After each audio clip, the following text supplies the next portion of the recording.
tualo utaiala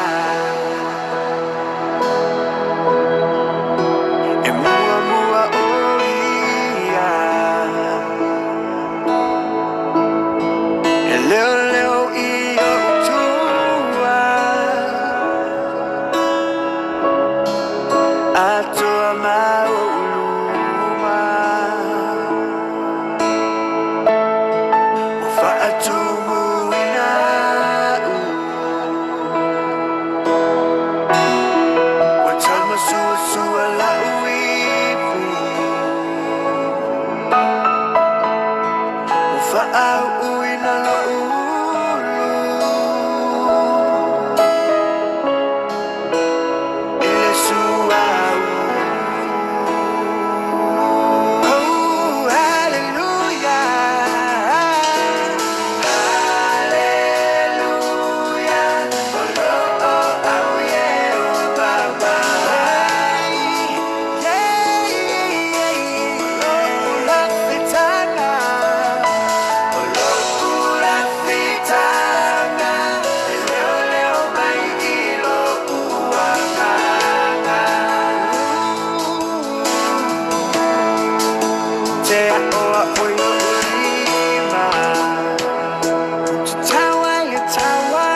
le tua. Praise God. Ya, fatalo fatu. Sa mole tunu pele neva ngol tayau. Ele sua faman malolo tato wili faolo ke riso Yesu. Praise God. Ia tama. Ya, fatalo fatu fo ia ila tau fa penau na maua mai fo ia le tato fa salunga. Ele neva ngol tayau. Ia wa te ale tula e o te ai le afoleva. Militai au le ausal nei Brisbane Australia o lo fa penau na watu wa ia tato fa salung tu sao. Lunga fo au penga so tainga. Ya al faftaisili lo tato watua o fa penau na tato wala fa i mai fanunga leo nei tai au. O lo mo e pe tato le ola male malosi le ngata i leo le manuia le au maua mai lo tato watua. Praise God. Ya al faftaili ya tama. Ya oina i ui talu tato te au lia mali nei tai au. Te ngona sa fata o tolia ma fata ta tio tato fuafuanga mo tato Paul Kalami. Ya, alfa ftaya le ile tua o fapenau na tato wala fai. Le ngata i lea le moli mawina peolo atoa pel fai numero le ainga. Baba yatu le ngata i matua. Ya alba yatu fo ile to lua, alba yatu fo ina yalo mafanau. Praise God. Ya alfa taisili le ya tama. O ia tangia mai ai le mawalunga tele o le alofa o le atua i le tangata na ia whaia. Aise alanga o le tangata lava ia o le pale ali i le o ngā ruenga le atua. Ai awa fo ina ngalo ia te tātou o le fina ngalo fo i le o lo tātou atua ina ia whapenao na i uma tangata ina ia anga mai ina ia salmo. Au whaatasi ma le atua. Le ngata i lea ina ia te pataula i le tangata, le matautia te leo le tua o lo whapena ona le ngata e whaavai i eisio tato tunu o Samoa, a le mafu anga fo i le ona alu le tangata i le lotu. Ma ua whapena ona tautino e le tangata o i o le atali i ma le afine o le tua. Praise God. Ya e ui i le manatu ma le langona o le tangata. E si li lava hala o le tua. Ele teme manatu i fo tangata i lona malosi, i lona poto, i lona tamau ainga. Ya o si whanga le tua. O le ola o ema le ola o au e pei o le ausa fo i lea se tu lope e pei o le puaoa. Ngau singa kaimi a e sau ai ma whapenau na to e mou atu e maa ale le ola o le tangata. Ai a muia la tangata e whapenau na ola i lunga nefunga ele. Aua whapena ona tu inatu a tolo na whatua tuanga. I le tua e ala ia ke riso Yesu. Ni ia le tua, ni ia le li. Ia le whaftai ili a tama, whaftai ili le tua lo mau e ta ua le vanoa a matango fie e whapena ona. Tua sala moa ilu mo le tua. Le ngata i lea ina ia liu ina ia whai ese whiwhilinga tonu ma le whiwhilinga poto. I le toi whanau fawina i la le anganga. Ina ia whapena ona au ngā so toi le ola e whaputu mea whatasi e maleli o ke riso Yesu. Whetalinga Yesu ke riso mai o le au maau na te whaputu whatasi ma. Praise God. Aise alanga koe sau lava le kaula ingo mea uma i le wholaunga leo langa o lo tātou whiola i nei. E le teimi e whapena ona muta ai. E o ile ola o tangata e ele teimi e whapena ona toina ele manawa o tangata. A le tātou te moli mawina le telo teimi. Nisi fo i o e whapena ona pele ia te tātou wa whapena ona tu ua le mawhitanga. Wa wala ili tino. Aisea, onga o le maliu, po le malanga o le maliu, maleoti. E la nisi o e tātou e i le koe ngā tata ofi fo i lele. Au o te me maliu o tangata o na whapea ifo la ia leo tātou whamtalanga, ia manuia lau malanga. O ngai koe kufisini la ia lea mawhau. Manuia le malanga ifea. Langa ao o ngere ke mea kawa vai le upo le tua mafola sia mangingo o le fina ngā lole li. E se male matango fie. E le whapea atu ua e tu ua nei lau langi mo tu sia le mawhtanga mai e feola. Ei umal manuia langa folanga. E whapea nao na sau whanga i le meolo i ele manuia o le tua. Ai fo inisi. e whapena na motu sia na mawhitanga. Tu ua fo ele nei o langa. Ele iu i le manuia. Ai whapena na iu i le whaafanoga e whaavavau. Au le tata longo le o le whaau o le tua o le longo puiari i le o le finangalo o le tua. Ina ia whapena o na o mai se tue ti mata e tatou penga tue a fua i se tae au fou. Ina ia whapena o na tue tō manatu i tatou mawhiliu ina le tatou mawhau. E ese mal matauti o nei atua le wha maoni o lona alofa ia te tatou. Vi ia le atua. Praise the Almighty God. Ia le whaaftai le ilo tatou tamaa. Ia e oi fo ai fisanga ia se tulou ia teime e lu ngala lo le folaunga i le femisa i o le ia koe sau lalo i le kaula ingo mea uma. O le tangata e tai tuatasi e whapena na tu tai tuatasi uma e lumo no fofa msino le tua. Get right with God. Manu o mawale vano i tatou. Praise the Almighty God. Ia le whaftaile lo tatou tua. Ia, whatalo whatu, sa moa le atu nupele. Nei vaenga le tae au, ia le alava se vaenga le aso e mau o mai nei whasalonga e whawhiloa ia tu ia te utou malawa. Ele suafa man malolo tatou wali whaolo ke riso Yesu. Praise God. Le ngata i lea, ia whatalo whatu nei tua a matutua, ia tua asin sina fo isio tatou tunu mau o mai nei po kalame.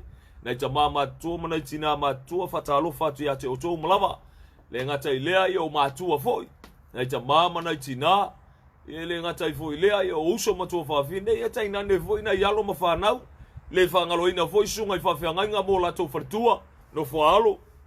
I tō vine o mtanga ruenga, ele ngata i lea ia o mea lo whapenau no whataulanga ina ilo o tō soifua lo ngā whapea o tō martau suina o le puvai o le ola. Ia wale whangaina o le lafu mā moe le whainu mia ina foi o le lafu mā moe le ami o tonu o le tua e ala ia keriso Yesu. O lo whapenau na taula mua ia te o tō le ola matatau i le lii, whai mea whalongo i le ngalue o le angangapa i o le tua. Ele ngata i foi lea o lo e vai tau mawhai foi, ele ngaluenga fita i tunga o lo iai ai maisele vao oe ma le tua. Ia o lo whapenau na tafe whalava a mai ele manui o le li ia te oe o lo o toele manongi o le ola. Ele lafu mamoe vi ia le tua. Whatalo whatu i sunga i whawhiangainga mo la tau whatua. Nei vaenga le tae au, li sofa man malo o lo tatou li whaolo ke riso Yesu. Le ngata i foi lea, ia le aingo le whatua tua. O i la tau fo i ua whapenau na. Whai al whiwhiringa tonu, whiwhiringa poto. A vea ke riso Yesu e whai ma le ngata o le whasinumanga i le olanga wha le anganga o le tangata a vea ke riso Yesu ma le whaavae o lona olanga wa vea foi Yesu ke riso ma whaola ia te ia. Praise the Almighty God. Whatalo whatua ia te utou malapa ele ngata i foi lea ia le whaangaloina i foi paanga masani foi o le tatou Paul Kalame whawheloa ia tua ia te utou malapa ele suafa man malolo tatou li whaola ke riso Yesu nei vaenga le aso. Praise God, o whea lava se meo e maua mai ne whasalonga i olo moli mawina, i olo whapenona mai mua mase tasi o tina mai o i California i Amerika, whatalo whatu ia te oe tina, di ia ta ma, ia leli, whaftai fo alfa tas mai fo i nei vaenga o le tae au. Ele ngata fo i lea, ia, o whea lava ia, nisi vaenga o le ke lope o lo maua mai i le tōtele i le tato whasalonga. Di ia le tua whaia meo malawa mo le vi inga o lo tātou tua. Praise God, ia le ngata i fo i lea, ia aso whatalofa to fo i totonu o sio mato ministry fo i le auso. Le sunga i le awao, o lo whapenao na noftapua i mai fo i mal whatua, ia mal maftanga fo i. Le ngata i fo i lea, ia masitina matua fo i, ia mal maftanga o lo whapenao na mafuta mai New Zealand. Praise God, whatalo whatu ia te o tō malawa i le ngata i lea, ia al mai moa mai fōi, ia noftapua i e fōi. Ma le whalongolongo mai fōi o le sunga ti a kono le whatua, ia ma le maftanga fōi mai Samoa. Praise the Lord. Ia i le ngata i lea, ia aso whatalo whatu fōi so se tasi. O lo whapenao na maua tato whasalonga, ia i le whangaloina i fōi ia. Na yuso fōi o lo whapenao na mato mafuta whatasi, o lo ngafa fōi ma le set up for ia o le afo o mea nei le nga baua ia le live stream ia o la uala nge yo lo fa penga nga lu mai tua ele o iloa mai luma o la ua folinga ia po la ua fonga ia o la ua ngaluenga o lo fai o lo fataulangaina i le tua. Praise God. Ia tama, ia leli, ia fatalo fatu ai fo i sosetasi. A fai ele mawhai o na mato lauina lo suafa ia fa maruru atu i lea vaenga. Ale me pitosili o na ta ua ina ua whapena o na iloa ele atua lo suafa. Praise the Almighty God. Al whaftaile lo tato wali. Ia fatalo fatu ai, sa moa le atu nu pele, ia uso, tua whafine, ia o ta mao tina, o i lava se tasi ua whapena o na maua tato por kalame. Ia le ngata i fo i lea, ia a ingo le fatu atua. E whawheloa ia tu ia te o tō malawa. Avea ia, ue whai masui fo i o sio mato ministry, o le Christ Crucified Ministries. E whapena o na whawheloa ia tu ai so se tasi. Wa tune in mai fo i nevaanga o le. Ia po nei fo i tula. Praise God. E se maramata ngō fie o le afoi. O koe ngā aso whapenei. O aso whapenei. Ia, le tātou tauino le aso sa. E inisi la to tauino le sa pati. Ia, le alavar ka uinga i le tangata. Alwhaftaile i le tua. E le whaatulanga ina i le tua, le aso ma le aso e whapenau na tapua i le tangata i le li. Au le tangata o le tua, e na te iloa le ia. E taua aso oma. Praise God. E le whapea a o i le aso sanga, saule o le mafufau, whapea okay. Paule o le aso ka ko ke roloku ai. Paule o le aso ka ko ke kakalo i le tua. Paule o le aso ka ko ke whaikau ar kusupa ia. Pau fo nge o le aso e whapenga o nga ka ko whalongo longo e se i la aunga le upoleli. Le ai. O le tangata ai o le tua na te ilola na tuumala na anga i lumo le tua. Aise a ua makala le mesi sirong pa ia. Ka ko ke urufale o ki eiso si taimi. A oina talaina na talaina o le tato wali whaolo ke miso Yesu. Le mana o lon toto. Wa whapena o na matala ai le mesi sirong pa ia. Ka ko ke le koe aku la mangi toto manu e whapenga o nga koe sau inga ia le mercy seat le li. Pe ka ko ke koe o i Israelu e whai ingi kaulanga i lumo le tua. Po le mesa whapenga o nga whai e Israelu. Ia alu whaftaile i le li. Ua whapena o na ngalua inga mea uma o na le whatua tua. Ngalua inga mea uma o na le taitonu. Ngalua ina mea uma o na whalangulango. Ia aina i leo tātou wali. Praise the Almighty God. O matau tiala leo le tangata i le matau po le whatua tua. Ia tama. Ia alu whaftaile i leo tātou tua. Ia telangona i le ipo ase lilo. Niso i tātou sa whapena. Fue ona anga le lotu nei aso. Ngai alu fwe avela ukapua inga. E te rola tala ia te o. E se mare mata ngō fie. Mo le anga le tangata le lotu. I le mafua anga le nei.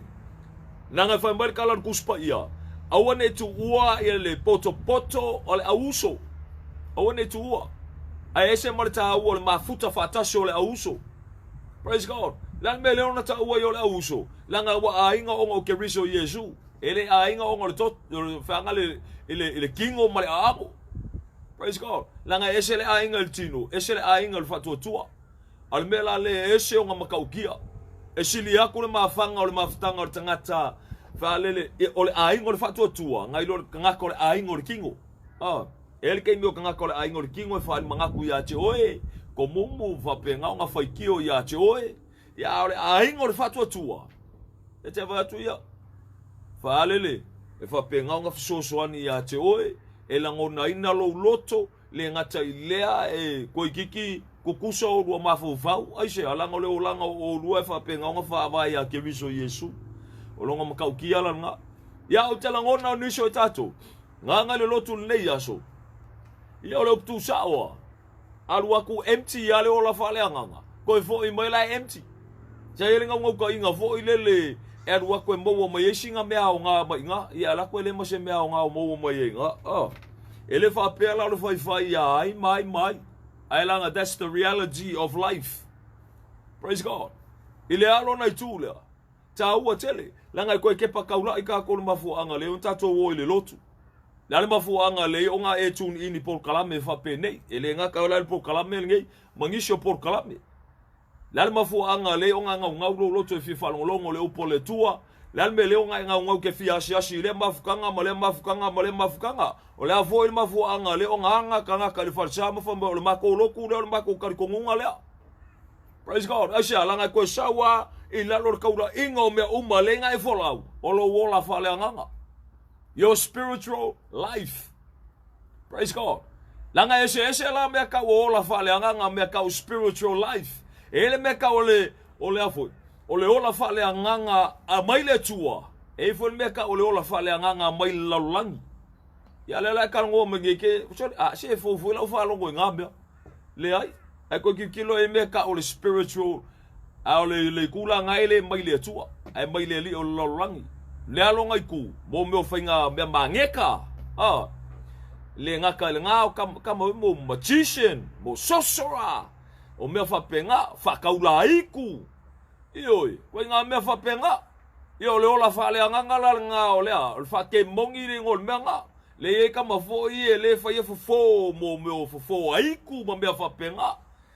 Ya, o nga ese lola ia le ma le ola fa le nganga fo i le. O ile kai inga le nganga o le tua. So ai ngofola we uma le balance o menga e se morong makaukia sa o lola ia le malisi ko nga ola nga vo ile le ka o le ola di kingo ia langa o le ola nga o le kingo le ala vai fa kong kong ele li o lolangi le nga o lo fa penga nga fa singa le kokele o lo fa penga nga kai inga ila to e wata o au falong kaka le ala sa un ye la le to le lingi el ko sa o le li ilunga ya ila to e falong ta ki nga falong o le upo le tua ai veu o le falong ki nganga falongo le upo le tua ai le au i le loto sa wiliskalinga ai kafea iliskalinga kalo fa ya ka ko wa praise the almighty God ai ko sa war ka ula ingo me uma lan ma fu anga le nga el le loto lan ma fu anga le nga ku vai ko nga lan ma fu anga le nga ai ka kingo mai fa o le mako roku le o le mako kar ko nga le o le mako fa fe au le o le o nga le mako lan mafu anga le nga ka winga fa pe waka ko ilo le tua lan mafu anga wo fa mai maulunga kele mali wo ke riso yesu lan mafu anga le nga kala lo fa longo le upo le tua lan mafu anga le nga fa pe nga nga e shawe file feeling tonu mal poto ma fa pe nga o follow wala ileli le lo mafu anga ni shoka ko e alu nga masangi ni shoka ko e alu ka ulava nga fa ka ngu ni shoka ko ka wanga fa paskai biai ko fi ni shoka ko fa paskai mi solo ngel fa lo leli ko fiangi soka ko ngale alu e whakaungu. Ko fiangi soka ko kauanga le kauangi ai. Whaile wa ingo kangaka. Ka alo whai a ka ko ua. Praise God. Ia a koe whelua inga a toa mea uma. Ele ol whakula judgmental. Ai langa ol winga ol whamtalanga. E vi ia le tua peang whape sa o le mafuanga ngai anga iai. Vi ia le tua peang whape nga a vea oe o whamunianga mo ila tō o lo whape nauna poto mai o. Vi ia le tua pe a fai nga enga savali o ngol fatua tua I lo nau ta I te alu te vivi I fatasi male a ingo le tua e a vakor kou langa o vi inga po fu o lo nguto tangata I lumo le tua a sha langa o kau kingo mai lo loto tangata e whapengaunga kau alanga inga ai I lumo le li praise God e se malon matanga o fie ele ngata ilea o le nau ta I fo o lo tangata ina ia whapenau na o ngā o I te tonu o le ngaluenga le tua ia avea ele ngata avea o le manuia avea o se fa pena ona fa tafe le manuia o le tua avea o se tasi o lo fa pena ona atangia mai ai le tua I te tonu o lo wolanga di ia le li ese maron mata mo fie le ngata la ilea o nau ta I o lo loto aisea langa o lo iai lo fa mo ola lo fa mo ola o lo ao o le tua praise God o lo mtau ti ala na alfa ftaina I le tua ia lo winga fam talanga ia tele lo polan mafu anga nga le lotu ne yaso e felang lang wa I mafu anga le un tato le lotu le ngata I fo ilea ia time fo ina ela fa I el taiao ta pena al fa nau ma fa pena io nisho tato ngala wa vale le fa mangingo anga ela lo vale le kaiao mangingo anga ko ka ma I le taiao nisho tato ele o ka ko uma mangingo anga fea ko fa I foi me ko kongo le fale ai ke le fai e fa maulo fujiua fai lau pelau e mai o sorka vale pe ke sa vali foi I o il farsar nge kaiao dia por nge yaso mangingo foi anga ela ko e ngofo ko kongo le loko e fa longo kwa ele sa o loko foi le launga le foi fea ele nga kai foi le a ele ke me launga le foi fea o le o inga le upo le tua ia ele ke me ke fa longo kwai ele o se o ele ke le me o le se o mai le tua ele se o inga mai le tua ele o se fa tonu mai le tua po se fa poto mai le tua ia o le mo kwa ka kala le fia o foi se au le euro ka lo fa ia ka ko ia e fa nga le pule la e fa penga o ke ngi ia le euro ia nga ngofo le sa o loko ia la ia le nga ele nga ta ile ia nga ela ku ia alu fa le e ke alo o nga ba nga po ta fea ngai mapaki ma le fainga social po ia por ka fao vo le falkalapu nga po ia le ala fa manga ko vai le loku ia ke kukoa ia ilunga ma e alu aisia o ngalo manga o fa mali ia le loko ale fa mali le loko makua fa mali le loko ro ko lua le nga karinga fa mali fa le loto le faisiau le ngalo wala ku e ke ala ku le wo sala lo nga mupia alu aku fa wa wila moi ko ngol farsa ka lo fa ia ka ko ia le nga ia o lisi la waku le mangui o lona loto e laku e on fire ku i le fale e laku ka nga ka o le ka penga pa wal mele ye waku wai nga o le fale o le li e fa penga o nga ave o i o le maola inga ia fa penga o nga ola i lisi praise God e le nga ka nga o le asu fe awa le tua o tu ina i le loto e fa penga ku wai nga ka ngu ku yo se ka ala nga inga fe awa le tua praise the almighty God alonga mata no fiela na sa mbola tulu pele vi ele li le ngata ilea mal auso o lo mau o merta to fasalonga neva ole aso por neva ngol tayau praise the almighty God vi atama hallelujah se ye ale me fa ale se tulo ale mali ye li si fa malo singa na o faia wow le tausanga o tuana ai la se tasio tama like commented to tonu whatever ya arwing al fam talanga e matango fie yo langa tu walalo fo ya na fai mai me sole se ma kwa over kele lo kaukar so over kele lo kaukar so praise God ya fafta ya ile tua wing al fam talanga oli le lotor tanga taileli Yele ngungu e kau kalkala e kalngoa ise ala ngol makau kia o le tua praise God o le kaimia ola le working o por kaimia ola le laulangi le fa ngau fo winga le nganga o le kele o le kalangoa nga le lapisi al men kalangoa e kele ia fa upunga nga o me valea ile ama se kaimi ngo fa pe nga o nga mai mau yo kala ngu ko kaukala le sua fo le li a kaukala fo le sua fo le li I ka ke pe ka ke mei o fo ile le ka ke fa pe ange a se pa ia kele le tua ile o nga kala ngo ai ka ko a lo fo ia ka ko wa le nga kale nga o le kaimi fa ale lo le ka kier ku spa ia e fa pe le awa ke kango ile me nga o me pa ia me nga ele kango ye ka ko me nga e ka pe nga inga ile tua ila ko fa piko e fe ka ngo fi meanga ia la walu le mafo nga le fe au e fe ka wor ku spaia nga le fe au e fa kanga ka lo ngo mai le tua ia o ka ika ai se ala nga le mafo nga sa fa pe nga fu le mafo ke le metse sa ia I o ngo po kai mea o fa pau le o langa o lai ku o le o langa I le lalulangi ia se kai mi fa pe nge se kulo ia o lai mafu ka le fa ngo le fa pusa ia o sa boa ia ala ku se fa malosi ia o se fa pia fo ile le se kulo e fangale e fa penga e fa pulo ro sua vai nga palo alo fa ia ka ko ia e kukuni le vai nga la iki o le loku a wonge ngofo mai kam ki la iki vo o le loku ai ai ngofo la uma ko e fa pusa ma fa penga ia e uma enga e ku o mai le loku fu o sua vai ia wa se sepa maka o ia wa maka nga alu le pepelo le nga ka le nga asise fa makala nga jisi o le makwa va nga ka o le makua se kuro wa ele mai mau ar kai me fa pe nga un kalngo I maybe ia ile tua praise God ar fa taila ile tua le wing al fa mtalanga o le praise God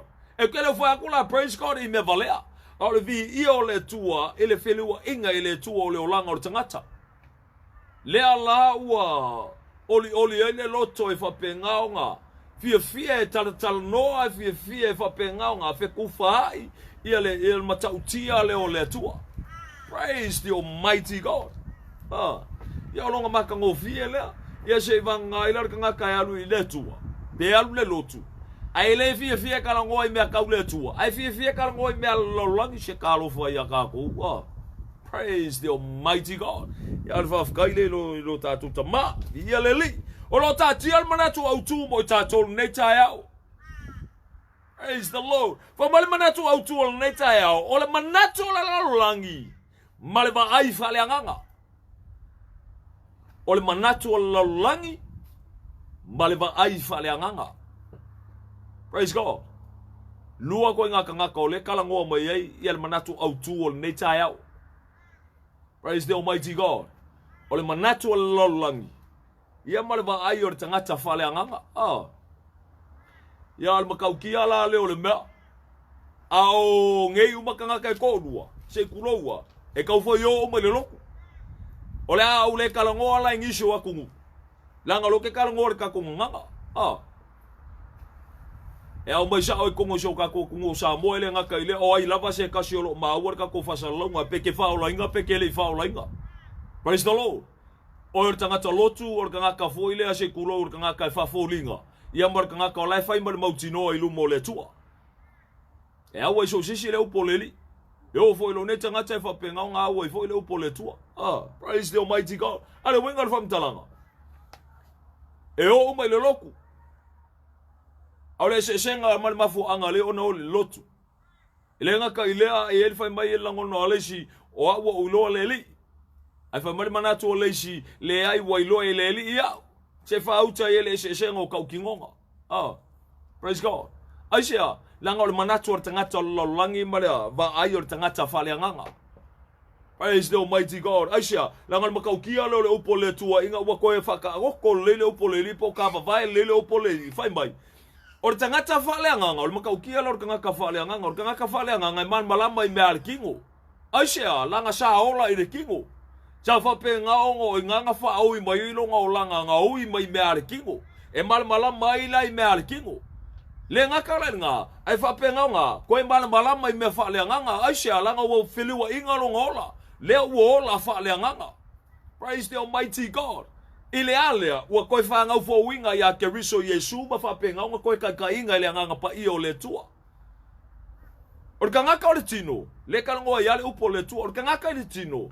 Whamea, nga o mea le kingo mal malamai, ai le mal malamai mea whale nganga, Aisia. Nanga ele o ola whale nganga. Ai nga o le kingo le mal malamai, e o fo le ku maanga le kingo. E mal malamai. Aisia langa lai ola ai ma savali ai ma kauloko ai ma pese ai ma moe ai kaoko ai lai ola ai a ole ku fale nganga engengefu a ko ai ale channel ile alonga winga langa ile fanga fo winga longa nganga ele mal malama meka or ko fanga fo winga ele mal malama meka or surrender ya Yesu ele mal malama ile mefo alele o ai se kasi wa ya Keriso Yesu or kanga ka fo wia fa auka wa baba me kuai a wa fa fo winga me uma e ka uloko le mau ai le mal malama engenge fu fo ila le channel le upo le fa e a o nga ko fanga fo winga o ila le nganga mal vai. Praise the Almighty God. Ka ua kele, Aisia. Langa o menga o leka kia nga yelfina ngalo o tato wali inga ia mawhai e tato ona au sia. Aile mawhai lang ka ko whai ska ko poko, ska ko iloa, ska ko malosi. Aya, ka ko ke whai mea whalango lango I le tua e whape ngaunga. E sa ili mai le tua ia te tato, au tato e whai elpito la o le tatalo o tato loto e whatanga i elinga lua e oia tonu ia te tato. So ele whapela e alu le lotu. Ngai whapela ia lea ua a vea oe makangaka whale nganga. Por kangaka ua e ola I le nganga. Le ai. Ka lofa ia kako. Ele determine whapenga leo langa o kako. Ele whapeolo walu le loku. Pesa e ola mai kongo le loku. Ngai whapela ila ia lea oe o kangaka whale nganga. Ia o whengi me ke whale nganga I lea sa. E ke whale kingo mai ai lea sunga fua kau. Ile kaya o lea sa. Ia ngar fia. Fia kako ngiso kako ngar kasi le kula. Ngiso kako e kasi male afai kula. Ngiso kako ele a kose kula e fai saungi. Ngiso kako e lua kolu I kula fai le saungi. Ka lo fai kako a lisi vainga ko kiki aso a ko fai le saungi. Ia nga ko saula ia le ko ngofongofo a fai ala I kula ka me saungi. A ko kongor ngai kula ngai ka fa fa o lo ma fa we o mai fonga. Sa si le penga ngofo I ol fale. Awe ke le loku, le ngai le loku ke ngai pa wal me ngolo walaku. Ya alleluia amen ya o makala o solo lo mafo fa we se almela ka fa o lo mafo fa. Awa e kauloko langa o mea o mea le kokong. Wa o ka wingai o e me fe kauloko fa ngol kauloko kakalo. Kauloko fa kaungol kuspaia. Kauloko angele mea kauloko le nga o mea kauloko. Alo fa ya ka ko wa. Ye fo maleo lo alu e alu o nga sa o mafu anga le alu. Alu o le vingo le tua alu ku e fa fifia I le tua. Praise the Almighty God. Ya al fa kainga lu tato woli. Praise the Lord. So ele fa pela e alu le loku ngai fa pela ia le wa o la fa le nganga le ai. ele fa pe fo ia o le me kau kia la le sa bola tu pele awange ke ika ale winga fa makalanga ku sa ole upo le tua ele fa pe wa fa u mai lo mai le o nga fa foi fe au pole o nga kuspaia ngai fa pe ila ia le wa afo wa fa o la inga ia inga mai fa pe wa ola fa le nga ia inga le ai ele fa pe ku mai ar kanga kairunga o fole se kulo ela unga le upo le tua ku mai ma fa pe nga fa mo fa fe au fa ngai fa pe ila ia le o le o kanga ka le tua yo kanga ka yo fa nga fu kanga ka yo le ola fa le nga le ai langa ye is fa fe au langa ya mi o vale afo kama foi ela unga le upo le tua ai lua ko lua e ser ko lua le i e ser ko lua la yo a olar ka me malanga i fa fo fa mai lo ke alu po kala me le loku ai le lo se un ko lua le i le fa tua le i ia ngalu la ia le yo e se foi disko lua ma dis fa ngau le fa la fi yo ka ro fa ia ka ko ai fi wanga ngar ka mai mo i or ka mai mo ia le winga fam kala ngai le se me nga ki ai no mor se fa nga le tua ke ia le mawa ele nga ka foi la ilea or ko nga amionga foi la le ai se alanga e au ale u pole tu i meuma ale winga lo fam kalanga ko foi me nga i e fa penga nga ele fa perka ko ile loku ma be ka ko ke foi ile loku male be o ele manga ku o le ke foi nga ile tu ma ka u so fa le tu nga fa pe la ia le wa fa nga fo winga fa le nga wa ye lo la fa le nga ba nga fa le nga oi le ai ka lo fa ya ka ko wa praise god al mutauti ala le asia langa e koe va ai fua va ai o leo langa o tangata. Pea ke leo ke me fa penga nga u yer fa malo sul me nga ke le mfa nga ela fia. I fua o lo langa. Koe pipi ia il mka po suma le martusi le Yohane. O me fe kala nga Yesu ke biso o nge yo le vinge. O ko o la o lo tamar te vine. Fa me o la uma ele fua fa me a sala e se nga ele li ave fa puku. La lo nga yunga e fa penga nga kaula ile afi. Le nga kala ile afa pe nga fua mo ko wola nga fa mai o nga saula ia le ole li ma ko sala inga ia fa pe nga fa mai ya be ese mo la nga oso nga kurioso i lo wola nga inga ia akili o nga e fua mai a akili la nga fua mai lo wola nga fa mai o nga bi ia le olo tama pe a fa to te fua tili mai praise god e bi ia ile tua aisha la nga le fua lo wola nga le fua la leo langa oe i le kaikainga i le anganga o le tua ma le folainga o le upo le li o lo whapengaunga e kausami ai ma e ingu ia i aso uma o lo wolanga ma ua avea le upo le li o le vai puna i totonu ia te oe o lo punga pea o mea uma lai whapengaunga ko mangaku i eri tangata ua i eilo na loto ma lo na mawhauwhau e kaula i le li e kua i kaimi uma i whapengaunga whawhiawhia i lo na atua ngā kei lo foi whamaulalo lo na loto pea ai lo lai sasi masise e koi fa ko ese i lumo le tu ngisho kako wa fa nga ngisho kako koi fa ko ese i lumo le li fa nga ngisho kako ko e hampolo tato loto asia langa fa ya singa ma wolunga kelo le malwoli i olo ya te oi ka lo fa ya kako wa ma wala ko nga me fa ale le se kulo wa a fa ila le fa fe au e ki nga i lo le fa fe au la ele me la se ai musu e ko e hampolo nga loko i lumo le au loku ma fa ya ku fa pele au loku mali le mai ale e kalesia o sise fa mangalo mai so sise ile alea o kango so nga o kengia o ko ele o se mea mai leli nga sa o ko alo fa ya ka ko wa ya wa lu stape na ya fa penga la wa ele ma fo ile alwa ko fa ko ese ya o mai o ko fa ko ese ya kia e fo ya la ngi so ka ko ile ko kingo ya nga ko fisiringia la e fisiringia a ko o ma me uma ni shoka ko wole ko fia o ya loko ongo ko nga kuma nga fa penga ni shoka ko ngo ka ko ainga malo ko fale ko nga me fa pe wo or ka kala kiki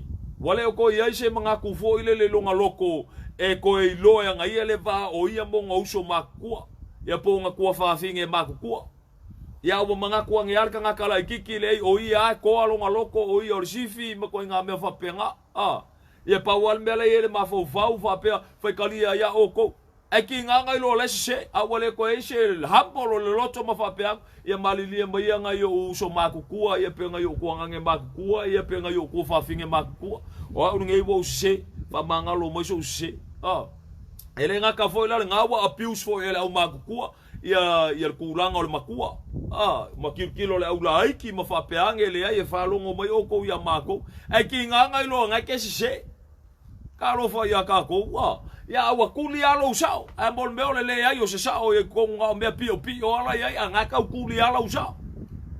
Ka alofa ia kako ar ka ua kelo le ala ole tua yo tato loto inga ia whapenga nga hampo le kako. Peanga o whakuskai mi o whango mali kelo kaimi. Ele fa pela o fa ya to spa bo lunga mol ma winga fo e so mato ai ngar tulanga le ngaka i leo le auso mai la ko fo e masangi lo ne tangata a fa pe fa mangu ali ina lo loto o ngo sa wa mi o fa i po sa ukala e la fo ku ya ke oi wa fa pe nga ki nga ai oi o ke alwa to tuli ya te oi ma fa ko e se ya ke oi praise God e la fo e se o ma me lo ya ke wa fa pe nga ha po lo loto ai se ala nga ma ka ki ale tua ile ngaka ile ai nga ya fa pe nga ko acknowledge what we say. Praise God. E a fa pe fa mangu ali inga lo loto ki nga o o nga le upole tua. Yo la mela ko la ko fa mau la lo ngo winga wo fa ya ku e sili aku lo fa ya o nga lo fo le tua ya ti oi. Alu winga le from talanga e se lo na tawa sa bola tu no pele. Learn to humble your heart. Humble yourself before the Almighty God. Famaisha, or kangaka mba ulalo loto pole humble, e fa e inga e le tua, e le fa pela nga o le tua e ke ilua, fangale, a fa ko e ke se ilumo le tua, nga e fa ko e se le ilumo le tua, a e o ilo uso e ke se e ke le fa ko e se. Mea nga e ka o le hypocrite. Praise God. La nga e ka ua kele. E le se au nga e fa mai ka ko ke alofa i le tua e ke ika lo uso. Le se au nga e fa mai ke alo, avela u kaulanga i le li, mai fa i mele le i le li, a e o ilo uso e ke le ango i ai ma e le kea i ai. Praise God. Ai mai se ko ngole ai ngole fa tua. Ah, ta ua tele sa mo le tunu pele. Ngai ko ku fisili la ia le. O se nga lue nga le tua ya te tato e go against to what is good. Se mele le nga fa ye le li ya ka ko fa sang ka wa nga ia. Nga ele ma fo ka ko pese i. Nga o le tua e fa pe nga fa ali ye ka ko le abi o le i le tua. Ai a o me le va o e malo uso malo ko finge. Lo ka ngo ku fa le nga ya ke oi. Nga ile ya manga ia le. Nga ya wi ele upo le tua. Le alonga nga, bela nga ko sa we teaching sa Yesu ke riso me ai kai lo uso. Ale ke ka walo avela ka ulanga. Ka kia la ka ulanga le fa le malo uso. Nga ko fo i mai la ia le avela ka ulanga nga mumula ia le lu mo le tua ka wa ke le sa mo le tunu pele. Ele nga ngi upu la me fa ko mor ku spa ia ma me ka ko ke la unga ia ele se ola. Nga ta wala le ale hampo lo to le si hampo loi. Ia ilo ka ko nga hampo.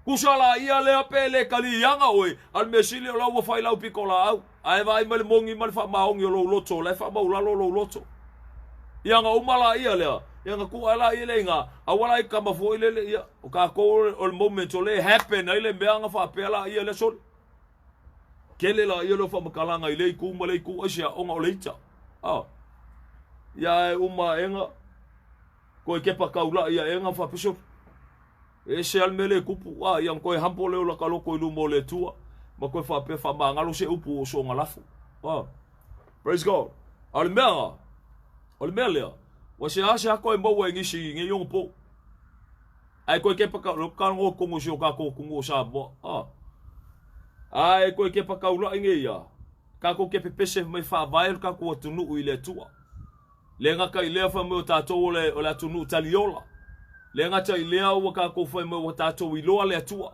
Wow, sa mo le tala le lei. Ua fa pe nga ola nga ya nginga le upu ngei fa mea ele ko e kau wa o e lisi sa mo ele ko e kau fai loa ko e lisi sa mo le atua.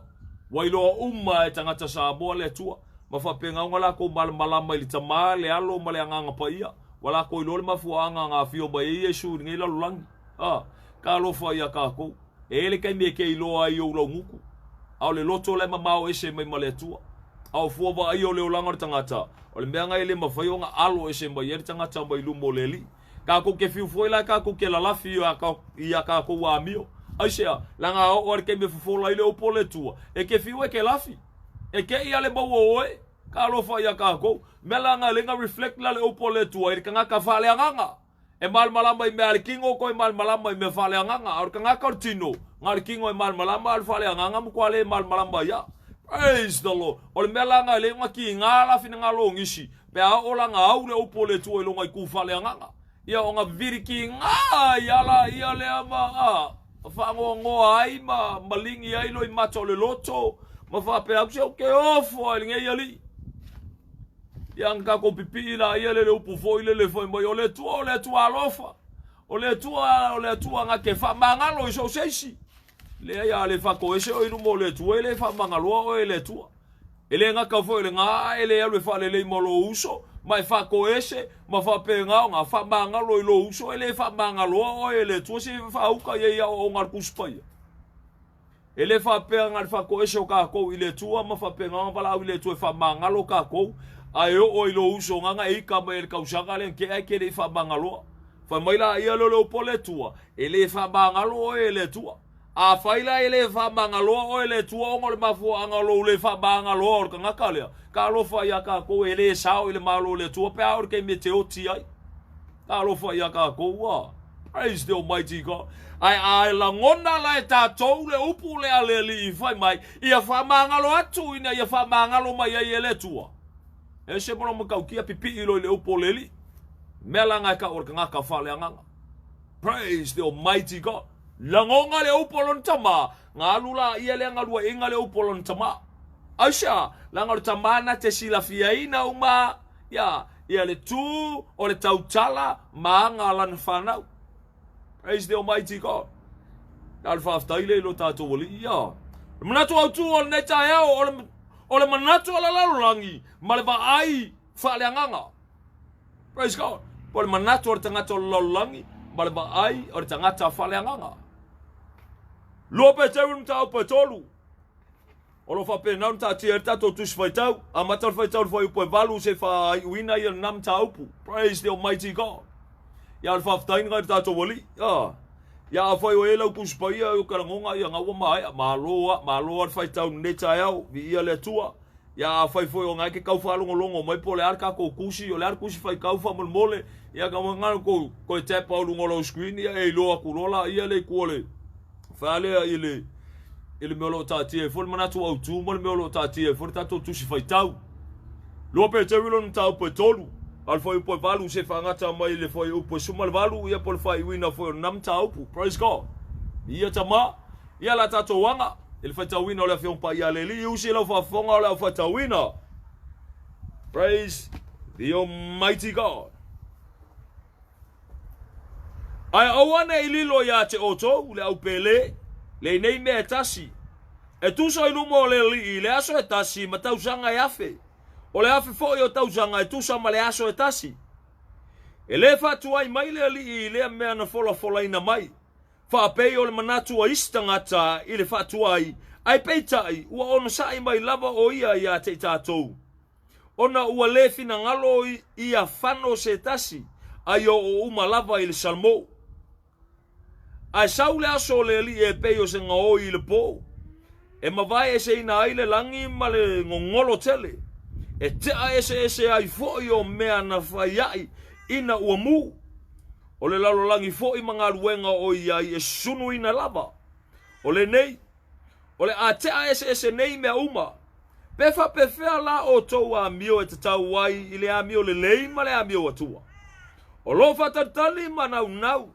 watu ia ulia mai le aso le tua e te a ese ai le langi ina ua mu e liu sua vai foi o mea na faiai ina ua mu ae fatatali tatou i le langi fou ma le lalo langi fou e pei o lona fola mai e mau ai le amio tonu o le nei le au pele ua o tou fatatali ia mea o lea ia o tou fina ua lava ina ia maua o tou e ia male manuia ua lepo na male le mata ule angaina ia o tou manatu o le ono sai lo tatou alii o le olatanga lea fa pei ona tusi atu ia te o tou e paulo lo tatou usopele e tusa male poto ua foa ina atu ia te ia fa pei ona tusi umalava o lo tala ina i nei mea o iai nisi upu fa matala ngata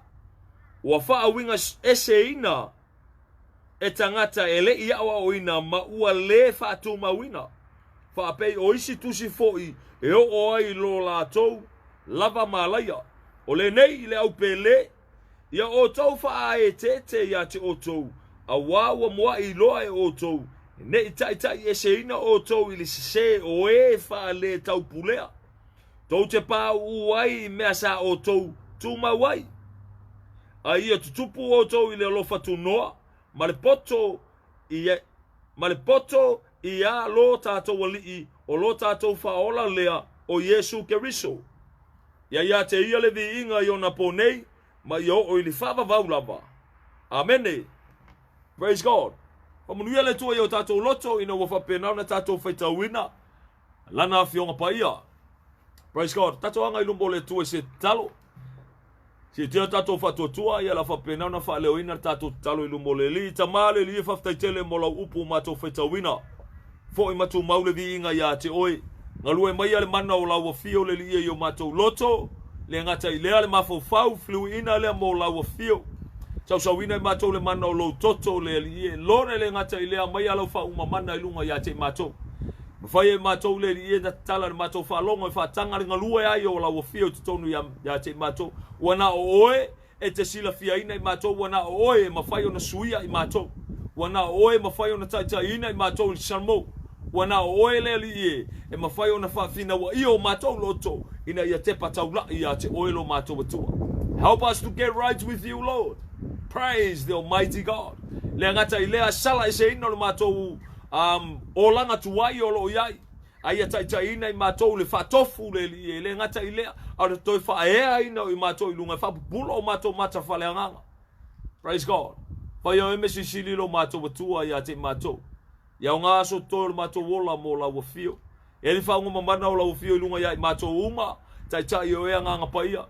Whapulaino mātou mata i alangona i mātou lau upu. Whanofile mu ia te mātou so mātou whanongolongo e whetalai o elo mātou li. Le ngata i lea lau me whengaruenga i whatau waa wha ina lea lau fio whamonmole. Lord au no maoe le mawhai o na wha ina. A vea lava o se mea whengaruenga i tatia fua i malai e leiso na o ngā. Al whatasi mai o lau fio le li e oli eo mātou loto. Aisea, langa o oe mātou te whatua tua iai. Wana o oe mātou te ola iai. Wana o oe whapenau na iai upu. Mātou te ola ai lo mātou li. Vi ia oe whababau o aninga luenga toi lalo whaina le li o lalulangi. Le mana o lo suafa Keriso Yesu. Talepe mawhale au ngaina. Ange ngiertanga vai o le manu malo lau pumoni le o mātou loto. Si tia mea uma ia te oe tau tai mai oe le amatali aina ngalua ina se o ilo ne whaiwina. Whamanuia le li e. Lord, so se tasi wa maua le nei Paul Kalame. Ona oe Keriso Yesu e ala tuan ne talo. Amene, amene, amene ma amene, vi ia le tua, vi ia le li. Praise the Almighty God. Whaftaia tama. Le manatu au tu o le nei aso. O le manatu o le laulangi, ma le ai whale anganga. Praise God. E se marona tau, matango fia tele le tusi na whapenau na tatou whaitawina. E apopo inga fo ia le apostolo Peteru, ma whapenau na toi whangu i tonu le au pele. E tau lo le au pele tonu le ekalesia. O ila tou wa whapenau na a vea Keriso Yesu ma whaola ia te ila tou wala vea ino la tou wola ma whapenau na se i mai ila tou maritunga mau. Vea se ila tou marimea na yelo pala e whapenau na wha tie ina ila tou mataula ila tou matia ila tou ilungo le papa o le whaolutanga. Praise God. Le tala noa tangata wa whapenau na whaia whiwhiringa tonu ma whiwhiringa poto. Le tangata wa whapenau na whaia le ngalua ina ilona loto wa ngau Keriso Yesu e olai. Le tangata wa toi whanau fōwina ila le anganga. Le au pele. Le tanoi le ekalesia. Le ekalesia a Keriso Yesu. Praise the Almighty God. E se malona mata ngō fie. I le mea ngā whapenga ngā wholasia ma whamanga kua ngei aposkolo. Ia i tātou. Langa iau mai fo ia ke kākou le upoleli. E le whapea la kuskusinga la aposkolo pete. Ngā whapela i le ngaka i longa vai kau. Langa ia il mafau o ngisi o kākou le au. Lau theologian. Se ki tu lau fo ia. Ia mara mai la tau e a onga tuspa ia a. Whai mai le la tau manatu o nisio i la tau. O ngisi o kuskusinga ar kuspa ia a. E ngaka ele vai kau nga. E kuskusinga ia la u aposkolo le a mai kongo le ekalesia. Tele ala o nisi e wha mai o ngisi o kuskusinga la aposkolo Paulo. E ngaka ele vai tau na ele au mai le vai kau ngei. Ai mangingo ia le mea le koe wha mga kumba ele apostolo Peteru. Le ala e wha penga nga koe si i mai ai ai. Ia ka ko uso Paulo. Ma fa pe ngao nga ko fangu ma ko fa manga ku fa mai o ngisi o ila ko fa me o ngisi o me kala ngo mai po ngisi o kuskusinga tangata ne Paulo e ma kwa fa nga ka ele ma fa o nga fa senga inga asia o nga ma ka u ki o me nga fa ali ai ele tua ele nga kala nga ai fa mai a wa ia ngisi o ila ko o ele ya o inga mai la to o ele tu mau le winga from talanga na fa mo la to ele ya o ina fa le nga ma fa pe ngao nga fa ku ma winga ile fa tua o ngisi la ngi o la ko ka ngofi ma fa se inga le kasi inga solo o mau al kuskusinga la poskolo Paulo ma fa filongia fa me le nga kala kuskusinga la poskolo Paulo ai fa pe nga ai foi kusio kuspaia le wala ko faia ila ka lo fa ya ka ko ele se unga le la ko me o lo fai le ke o fa la poskolo Paulo fa me lang kuskusinga fa mai ma ko kele pe or ko kele o e fa filongia le avion pa ia le tua ka lo fa ya ka ko wa a ole me o lo fa pe nga fa fangu me a te tato to fa natu me a te tato praise God ile alea o me o umar ngai la lo langi ma me o lo yai o lo sa ongi le tu sunuina ile afi sa oni le tu e fa pe na fa ta fu naina se tu lo ai ko mboli ma buinga ma ngai me o lo tu a tu lo ne tangata fale o ka vale o me ia le kele nga pupu o lo to istangata me ia lo kele ngau ile lo to istangata asia langa o manatu na lo langi le va aina lo langi tangata yo la de tino e ngau I ma le kingo ele a fa inga vi ia le tu pe a fa ye so fa fo vi ia le tu pe a fa per ngau lo loto inga ia fa kauso fale ngofo il fale ka vale a langa o le mele ka ngo mele o poleli o le manatu ale la lo langi male va ai fa le anganga praise God o le manatu o tangata lo langi male va ai o tangata fa le anganga o le ala ko inga fa le anganga le kilonga yai le va ai tangata fa le anganga inga wa fa penga nga ka inga le anganga o le tua le mo ba winga fo ya lo langi man manatu lo langi aisha langa ile o ka inga ile tua a le ka inga ile li o lo langi o le mela le au ya te tato tato mal mai praise God aisha langa o ka kala ba ye o lo langi e fa penga nga ngau I mela lo langi ma au I mela lo langi ma manatu I mela lo langi fa male o pole tua ma ka ukia kele ko ngor kuspa ye fa mai awange mangaku o nga ele ke lo langi ma fi mela lo langi o fi mo ile tua ya te oi fa mai aisha langa le ke fa sang kau ile tua ale kala ngol ka ngako le ekalesia ale kala ngom ko fa mangaku ka ngaka o la fa le nganga praise the almighty God le langa nginga ku se kai mi mo ko muanga e ka ko kele yanga tu se fai tau fol ne ya som ka ko fola mo le upo le tua ele fa pe lo wonu le loku ngai fa pe ila ia le wa e o la fa le nganga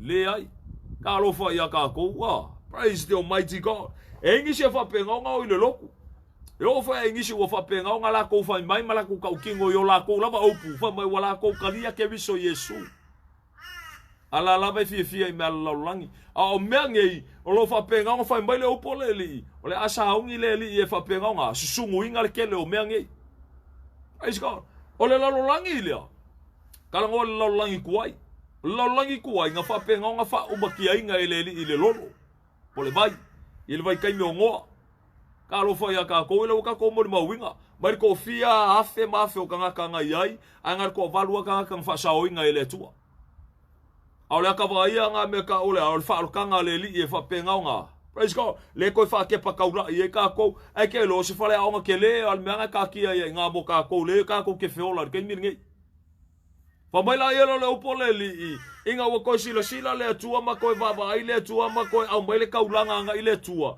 o le nga fa ye lo la ile ka kingo nga le li o le au fa ye le fe nga ile va o tangata ma me ola umo le la lulangi au fe nga la le tua nga ye fa ya mo ila to umane tangata ma me ola umo la lulangi o la ngua nga te tu ina I fe ilunga o le langi so se kai mia lai fa penga nga ko ai wanga ma me fa penga e oso ile ngua le ilunga e ko fa mangaku ile tua ngoma le upo le tua so se tai mia o te vai ile nua lea o te toi mana tua ila u fe nga matangata lo langi ma me ola umo lo iai o te le toi fa umatiaina le la langi ise lolo po se vai praise God ai la kai me fa mai mana tu nisi man ma fo ngisi a fa ila la fa mai la tu ala me le ngalo lo vai ai fe Lan me lenga lolo vaya inkia, lan me lenga lolo vaya o isainga, lan me lenga lolo vaya o yo alefa mele upo le tuanga kele koi fa umakia inga laulangi se lolo fisini. A lolo vaya inkia lolo vaya ako ya laluan. Kalo vaya kako se fa au ka el mele ka ura el vaya kako a le ai asia sa fa penga fo mo ma fo fa. Ai pe ka inga ko e fa ke pa ele ni nga upu. Ole lalulangi a toa nga ufikia ako ile vai. Ele ko fa umakia inga ele tua se lolo po se vai. Praise God. Lalulangi na le ele kai mirngi. Fa mai asia o ngol polo misi le li. Nga ia fa ia nga po ngo. Ora kai milangi ele ko fa umakia inga se lolo ala fa umakia inga ile vai. Ele afi. Ola sa ongi le sunguinga me ngai. Kalo fa ia ka ko wa. Praise the Almighty God. Allah pakainga la ole au mai. Ole ala ka kia ile fina ngalo le. Fa mai. E kukusa ka usanga ya fe. Male aso e kasi lumo le tua. E kukusa fo ala aso e kasi ma ka usanga ya fe. Ilumo le tua. A oe mau ele kukusa. Aisha langa ile mikir kai mia ka wa. Lungo fonga ile ngi. Praise the Almighty God. Ko manga ku mai le kula. Ole kai mele lolo. Nga fa penga nga pese tanga tane no ma fa ule va alfa tonuinga ele tua. O mai, ola fa umakia ele li lolangi ala me ngala ko faia. La lava e fa poiponga, la lava ya. E fa mo la paki, la mo ishi, la makua manga yar ka fa olishi. O me ele au popole ere kai ya o me se me ya mako. Ngo se mo kwai fa val vale akele. Kalau fa ngoa ya ngoa larkala ngoa fa ku ngoa fa mai ya kilo ya ku mau fa mai ale ku mai mau ma ku ki kambo i le manatu or tangata lolangi asia langa le mafa fa ula kilo a i me lolangi a manga ku larkanga ka lolangi i longa ke pa ka ulai o le asia me piko sili o nga mawalunga ya ke ia wa fa mai wo o nga ia le kumu ngo me uma kalau fa ya ka ko fiangi shoka ko fa pega le langona mal manatu a bawalo fa fa mai wa o kumungo me uma you are at the top of this whole world kalo fa ya ka ko ele nga ka nga a or ke pa ka ula i fo ya nga ile tu fo ile hallelujah ile ala tu ile mga kuange fa pe wa ka ko ka ba ainga asia lang or ke pa ka ula inga man manatu tanga tortino akawang kako ile loku wa fapenga abaku kako kaulanga ile tua se wa fia mai le tua ya te chacho le wa ngalua ingal kako pikola au ma fapenga kako fai al meolo fapenga fai mai ile tua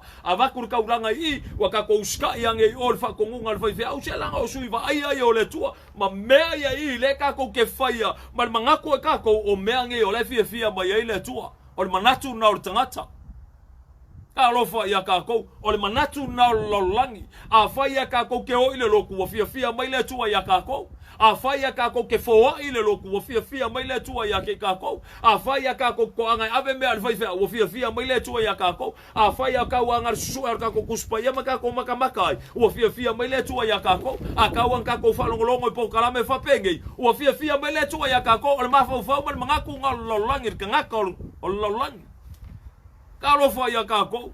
Praise the Almighty God. Ai au ngoa malei lo al tangata. E shall mele mai mo mai le tua. E shall me ka ki el fina ngalo le tua. E shall mele ngau mai le tua inga ya au sia al tangata. Au kako wa kako wo le masang yai. O le mea le nga fai o kako kua a. O le mea le nga fai le sia ngā kupuranga. Le wo o mer kako ngā kupuranga. Au ngi sui ai kako. O le mea le kamu fai kako. Le mea kamu fai kako. Mea ia fai mai ka ko loku nga ka ko loku mai ia o po. Ai pa wale mea ia sa o ia ka ko ilo ka ursua fo le tua, ka ko ilo ka ursua fo Yesu, ka ko ilo ka ursua fo le nga pa ia. Ka lo fa ia ka ko wa. Ia nga umala ia le alua ima o. Ele manato i tato, aka ko o ile loku ka ko sa fangale ile malo le tua. Aka ko o ile loku ka u ka ko fa na le tua. Aka ko o ile loku nga fa pela ile waka ko o la fa le nganga le manatu na lolangi ka rofa ya ka ko praise the Almighty God ai saele me abalo kuspaia o nga ka fa le nganga wa mal kuspaia ai fa penga ai sa wala I aka ma fo ile le ai alu le o kuspaia ya wa o ka winga lo la fa le nganga ka rofa ya ka ko O le mai moanga lolangi, o le mangaku ngā lolangi, le mangaku ngā o le kangaka i kingo. A ka kou moa me ale kingo, ma le finangalo i alko ngā mea la leo whai mai, a le leo ka kou ngaruenga o le finangalo ngā o le tua i a te tātou, a moa ka kou fale, moa ka kou kamau ainga. Ma whape ngau ngā ka kou mau o i le kingo, o le finangalo ngā o le tua i a te tātou me ka o le prosperity. Ka lofa i a ka kou. Praise the Almighty God. Whamai ai anga lele i lo uso o le finangalo ngā o le tua, o me lele i ka kou ke whaia, o mea ngai a whape ngau ngā sauwhanga i ka kou ni malo o le tua. Le ngaka la ile ngaka ke pa kaula I whapea, okay, kaula wa inga ia, sisila mailo le tua yo ka kou loko, le mamao ka kou loko. Ka lofa ia ka kou, le mawhau ngau ka kou. E la i ele koe ngala ngonga fo, leo ka kou, kukusa uma ka kou le wa inga le tua. E kukusa le whai whea au marka ngaka. Praise the Almighty God. Ka lofa ia ka kou wa. Ale mawhau man manatu na tangata, ai a o nga fua le upo le tua. Praise God. Ngar kasi ala awala ili malo o le tua. Nga o ke riso Yesu o le se ngala leo le va ayo tangata fale anganga. Ma le va ayo tangata ni tino. Le mga kor kingo o lalangir ngei e kumaua ya whape le suia. Kanga kor kingo a awar kai me oti ai e whape ngaunga au ko meki longa auru fale ili malo o le tua. Kanga kor kingo e kusa peke anga sala au whape ngaunga wo umanga wha ngalo e le tua o ka ko ang sala e kusa la ia le peke whape ngaunga e ka whao solo a whapea. Ka lofa ia ka ko lale wingol whamkalangar ka whao solo whapea. Peke o ngā, peke ula, peke lau wavalea, peke ko mumua, whai kaanga, e ke muli lua, e ke ngaoi, e ke pepelo, ala ke whapelo mawhau, ua mangalo ka ko ang salanga, whamangalo inga, ke viso Yesu le mafua, anga ngā lenga sa wa Yesu, se whauka le mawhau, or ka ngaka o kingo. Alo whai a ka ko wa. Praise the Almighty God. Ale va aila o tangata whaaleanga nga, e se le va aila o tangata whaaleanga nga. Aisea, langa o le tuanga whapupula inga o nga maka whaaleanga nga. O le tuanga kakala inga lo nga loto ma whapenga o nga whaalau kele langa vai. Lo loto lana vai. Ai lo loko malau kele ile, lo loko malau kele ile upo le tua. Ua susua e engal kuspa ia nga lua mai aile nga pa i o le li. Ma whapenga o nga whapula, e se ale me le whakaki, ele whina ngalo le tua, e se ale me le nga whawao e kako. Talo whai a kako. O le mole mauinga alar ka nga ka whale a nga, e kasi ale au wala ili malo le tua. Nga o ke viso Yesua. O le vaayar tangata whale a nga, e kusa male upo leli, o mea umange o le asaungi le tua sunguinga. O le kepa kaulai o le ka nga ka whale a nga, e manguia leo langa o kangaka pe asa o langa filfilinga e vai inga ua whapenga o nga kaia langa whalongo le upo le tua. O kangaka fo e vai whalanga nga e whapenga o nga e savali ma le whai keke e kaukala ma le whai keke inga ia whapenga o nga aua nge songa whai e se me inga i ke ua le fia ma iei le tua. E le ngaka fo le nga o kangaka whale nga e whapenga o nga e vai kau ma whai inga ia ola whale nga e le ngaka i nga i le ola whapai inga. Leola ile a mio atua. Praise the Almighty God. Aisha, langa lai ke pa kaula i ma whaalongo li siu whonga alon tama. Al makau kia fo ila lea. O le tangata whaaleanganga, o le tangata whaaleanganga i whapenga o nga. Pior le la relationship ma le tua. Ele ngaka la o le iloa e ia o le tua. A ua whapenga o nga sila fia fo i le tua. Lona tangata. Praise the Almighty God. O le se ngala nga o le va aior ka ngaka o laulangi ma le va aior ka ngaka whaaleanganga. Al makau kia la nga o ka kianga o le upo le tua. Sa mo le tunu pele koe whiwhangu ia te oi. E se le mea le whai mai ai alu le loku wa e lo le tua. E le se le whamakalanga. O le mawhau ngā ar kingo. Mawhau man manatu ngā ar tangata o laulangi. Se. Pea ka kia le upo le tua. Praise the Almighty God. Kasi ala ua leo la whale anganga i kako. Inga ua koe whangau fo winga i lale anganga. Le mawhai o nga e mal malama. Pea i le whangau fo winga i lale anganga. Praise the Almighty God. O ihi la le ke le nga whapenga nga whapula inga i kako e le tua. Ka alofa ia kako ua. Ele mawhainga sao ka ko ile malo le tua pe ale sa o tūlanga o le tua tonu ia te tātou. Pe ale whawaea le o langa o tātou ia ke riso Yesu.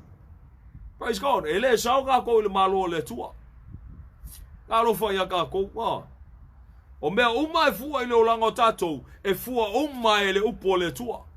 Ma mea le karango ele upo le tua ia te tātou. Inga ia whapenga o ngā ausia i tātou le mea lo tāti e le whina ngalo le li. A le mangingo ar kusin ka kou whai kauing. O le whina ngalo le tua inga i o wai mai umakanga ka umai le ali salamo. Aisia, o le mafuanga le inga ke le ngese mai le saworong ko sa. Langa o le olofanga o le tua ia te oe ma. Le alava tua wanoa le tua ia te tātou. Praise God. Le alava ke le ngese ronga sau. Ai whai mai kalar kuspa ia, i kuskusinga le ala aposkolo peke. Whai mai, wai engisi wala kou whai mai, so le makua kuai ke le sa wale tua. Lale mau wha kuai ele sa wale tua. Ka rofa ia ka kou. Ale wa ai ngāre ka ngaka o kingo. Wa kuai le sa wale tua. Le whai mai iu mai koi kiki sa wale tua, koi kiki a fia o mai Yesu, koi kiki, lale mau wa kuai mai ai. Ai sea. Lango la ke manatu le tino. Ai a o langa e mangaku le kufa le anga vi ia le tua le fa kuai rong sau. Inga ia. La via ingai oe la via ingai ia. Fa marka la kuspa ia koi ale saur kanga kamio kongu le malo le tua. O fela ku mai er kanga ka fa le mta. Ai a wange ngalo ia te taua a okir kanga kanga sala e fa ngongo ia le tua. Ka rofa ia ka ko. Ai sia langa kanga ka pale li o nga ruenga le tua nga ia fa ia. Ale makau kia la le or kangaka or kingo mar kangaka fa le anga kangaka fa le anga o mode le li ele tu or tangata te tonu ya ke riso Yesu. Praise God. Ka ko ke pakau la ingel menga kupus ko ingo ngoa. Le manatu or tangata fa mai le maurulunga mau mai fa penga nga mako eli anga yai. Ai se ala nga le ki kilo le tu or tino. La le ko kingo masangi ala ko me fa le yo le vai anga kai. Ele mawhainga sopolo ele vai ni kumukumo maunga la. Ea ale ma ko ke mawhainga ka mo kumukumo maunga saule ole vai ngaka ia inga. Ole mai moanga or kangaka or kingo. Ar kangaka ole tua por kangaka fale anga. Le faulea, le uska il fa komunga ole tua. Fa mai le tua, fau se va. Fau le va. Fau le va ngoa wanga oelo ko lua, lau fa ngau makai ko lua lau fa ngau e fa penga fa sa oinga. Le ngaka inga mangu wai wha, mangu fe kolofi, mangu fe lelei, ma me ola uma ole au whea koe o mai kongo le wha alea pauanga me ole au wha saoinga. Praise God. O le saongi le tua e wha pengaunga, fufulu ese inga uma ma wha pengaunga whasi o kia uma lea, le angasala, abe ese le angasala ma soloia esea, le angasala ma le faulinga o le funga ile ele. A le wha longo i ele tangata wha le anganga. Praise God. Au tangata o le tino, ele la ngonga le siu fonga o le tua. Ele e au le la kova ai le meo, le kakia i elfina ngalo o le tua. Aisea, la nga le kilo i le tino, e ngaka le la kou mafau ngata le la tomanatu, ngaka le la kou fai mea va ai, i mea le kingo. E kaukala fo e ala lako, e kaukala i mea le tino ma mea le ngela lulangi, aisea, la nga o kumunga nga pole hai e speak nga le o langa o lako, e kaula i mea le lulangi, e ngaka i mea le lulangi. Ka lofa ia ka, ko kofia ngisho ka ko e whapenga. Kofia ngisho ka ko e whapenga. Pa wale mela i lo mafau se kurau ku mai lola ia ka ko. A fai ala o suafa makai se kurau le ngu o ka ko suafa makai. O le suafa pikosili le nga mawalunga. Le ke finga u ke fi se e o le mafau o nga wa o kumukumunga o mea uma. O ingale ke e miai o ngale i lo fa moenga o ingale ke falangolango iai o ingala ia e ke fua fa kakauanga iai. So e laku lalo mafau ngaka iai a wale laku lo mafau aluanga ilunga le langi le meolo iai ke biso Yesu i le meolo fa penga ki e le kuka makau tama a ingalo o ka winga ka fa le anga o inga i le kumukumunga o mea uma. Ke pa kaula i fea i le tuta matau meolo iai ke biso Yesu alo le kuka makau tama. Praise the Almighty God. Se fa au kala le se le va aior kanga korkingo ma le va aior kanga ka fa leanga. Ka ro fa ya ka ko wa. Ya nga umalola ile wa se i le ma fa o ka ko e fa penga ka ke o ma be uma benge i pe ka ko e se mbalolangi nge. Al va aior kanga ka fa leanga mar ka ki anga fina nga lo le tua. Le ai pe anga e sau le lava lava e fa pe nga foi anga ko fo i le lava lava. E le fa pe a o ki ka ka voale se kuro wale upua. Le ko ku fo i lo ngengutu. E le fa pe a o ki ka nga le mai langa pela o fo fa o fo se vai fo malo manga ku ayo o fu nga ku i lo moleli. No. Ka lo fa ya ka ko se fa o ka ye le ma fo fa o ka ka ki. Praise the Almighty God. A whaia ka ko ke whaia se puso ki maka ngofie, lei tai o su uma ko kongor ku ngamau, ku oi mamori emo fo i ko kongu. Nga whapeaila ia le ke i mai lunga le oki maka ia se mkwa manga ia kele ngei meo ke moe ai ka alo whaia ka ko. Mga ku ngaur kingo. Al mga ku orka ngaka whale anganga, al wa ai orka ngaka whale anganga. Ori kingo e koi fo i le fuefu, al makau kia lea. Kingo au nga wale ngei, e koi li ue avea makingo lea. Makingo ke viso Yesu, le mamalu ke viso Yesu, a o la nga kura ila ka nga ko le li. Se kura wa ilu mo ngo fofa masingo. Ele ku ke le ngo ilu mo le li. Asia la nga fa la e le mamalu o le li. Praise the Almighty God. Alo fa ya ka ko wa. Al makau ki ala le o le tua. Makau ki ala le o me lo ko fa ka me le tua ya te o ma. Asia. Ma fo anga lengo ke le ngese sa wolong kosa ai ke le vaver sa wolong alofa vaver sa wole lo fo le tua inga ya awange fango sisi o kako ai fa penga o uma me kako ila salambo kako ilu mo le tua. Praise the Almighty God. Al fa kanga lo tato tu sa bola tu no pele e kai me fino inga tato loto taulo tato loto ile mea male mea ai ko sa lu kaula inga mea uma mo so vango ile malo le tua. Wa kusia ingalo ingole api o ale tamai mabo. Praise God. O nge ngalo ya te oe e moni le malo le tua, mongi se oni. Ni se kako, ele mafo fo ele. Ngalo le malo le tua ele se meka o se oni. Le ele mafo kako se oni ngao sa kangi amba ngelu make mongi falong kaka. Ele o yenga ngaka aisha le ele kako mafo fa makako o le tua ele fa penga le tua. O le tua lo fa ngaka ngai fa ya. Dia la yella ngona mal manatu na artino. Manatu nei la langi o le tua e lofa ya te tato. E lofa le tua de tangata asia langa o kanga ko pale li o ngal wenga le tua. Ai wonge ngalo ya ka ko fa male o poleli. E au ko sa o le tua ilungo ila to e falung ka. La ko lo fa penga un ka inga ki apolo ngai ko fisili la ia la. Lo nga winga sili o le fela me sili ka ko. O le tua por kanga ko la langi. Or kanga kala fale anganga e ke pa ka ulai ma vai le e au le tua kanga kala langi e au I me langi e ele fike nga ingo le lua le. Praise God. E o se fa san kaur kingo I me fale anganga e fa penga foi fale anganga e fa penga nga fike nga I me ar kingo. Praise the Almighty God. Awa yengi shokako wa fia fa mai le ola fale anganga ko ola I me ar kingo. Kalo fa ya ka ko wa. Ele se fa mai o fanga o fo winga longo la ya ke viso Yesu. Ele se fa penga nga pese ya Yesu. Ele se lo fa nga inga le ola mo Yesu. Al me ola yele loko. Lai pupu I me la langi. Ka lo fa ya ka ko wa. Praise the Almighty God. Se kulo wa le kele nga afia ngi so lo ku fa ola inga. Kama fa ale le ki nga ilo ya ko nga me langi. Martino. Manato Artino. Ngai fai mai la ia leo lai ke whale anganga, ke le ola whale anganga. Aise ala ngai ke ola I me arkingo. Ngau I me arkingo. Oer ka ngaka whaola inga. Ka lo whai a ka koua. Koe ke pakaula I lelei oer tangata whaola inga. A whai ole whawhinge ngai o au tafa wo umangaru o whai poi porko o ruanga oe. O whai a ke ole whinge. A whai ole ka maroa ngai o au kafa wo umanga whai poi po o rua. Or ko ruanga oe. Ai a whai o ka malo e whanongo longo mai po o le uso le alavar ka winga i oi por koi inga po le alav. O le whawhinga ngai o au kafa a whai ke rua le I whai poi le so ko rua. Ele se ko rua oi. A whai o ngai mo moe o rua. Mea ngai ka o le whai ka anga I lumo le tua. O le anga sala le ngol mea nga. Kusape o rua karia ke viso Yesu. A le va ai ar kingo. Se le wo umanga ma wha o la inga. Al va ai fale anganga, ole ang salal me anga, wai na nga yau yele o poleli. Wai na nga fa longo tangata o le tua ngai disu fonga o le tua. That is a sin, ole ang salal me anga. Yo foi la ya ke or kanga ka fa olainga. Le kan ngoi kanga ka fa olainga. Kanga ka Pentecosto, kanga ka apostolic o kanga ka fa olainga.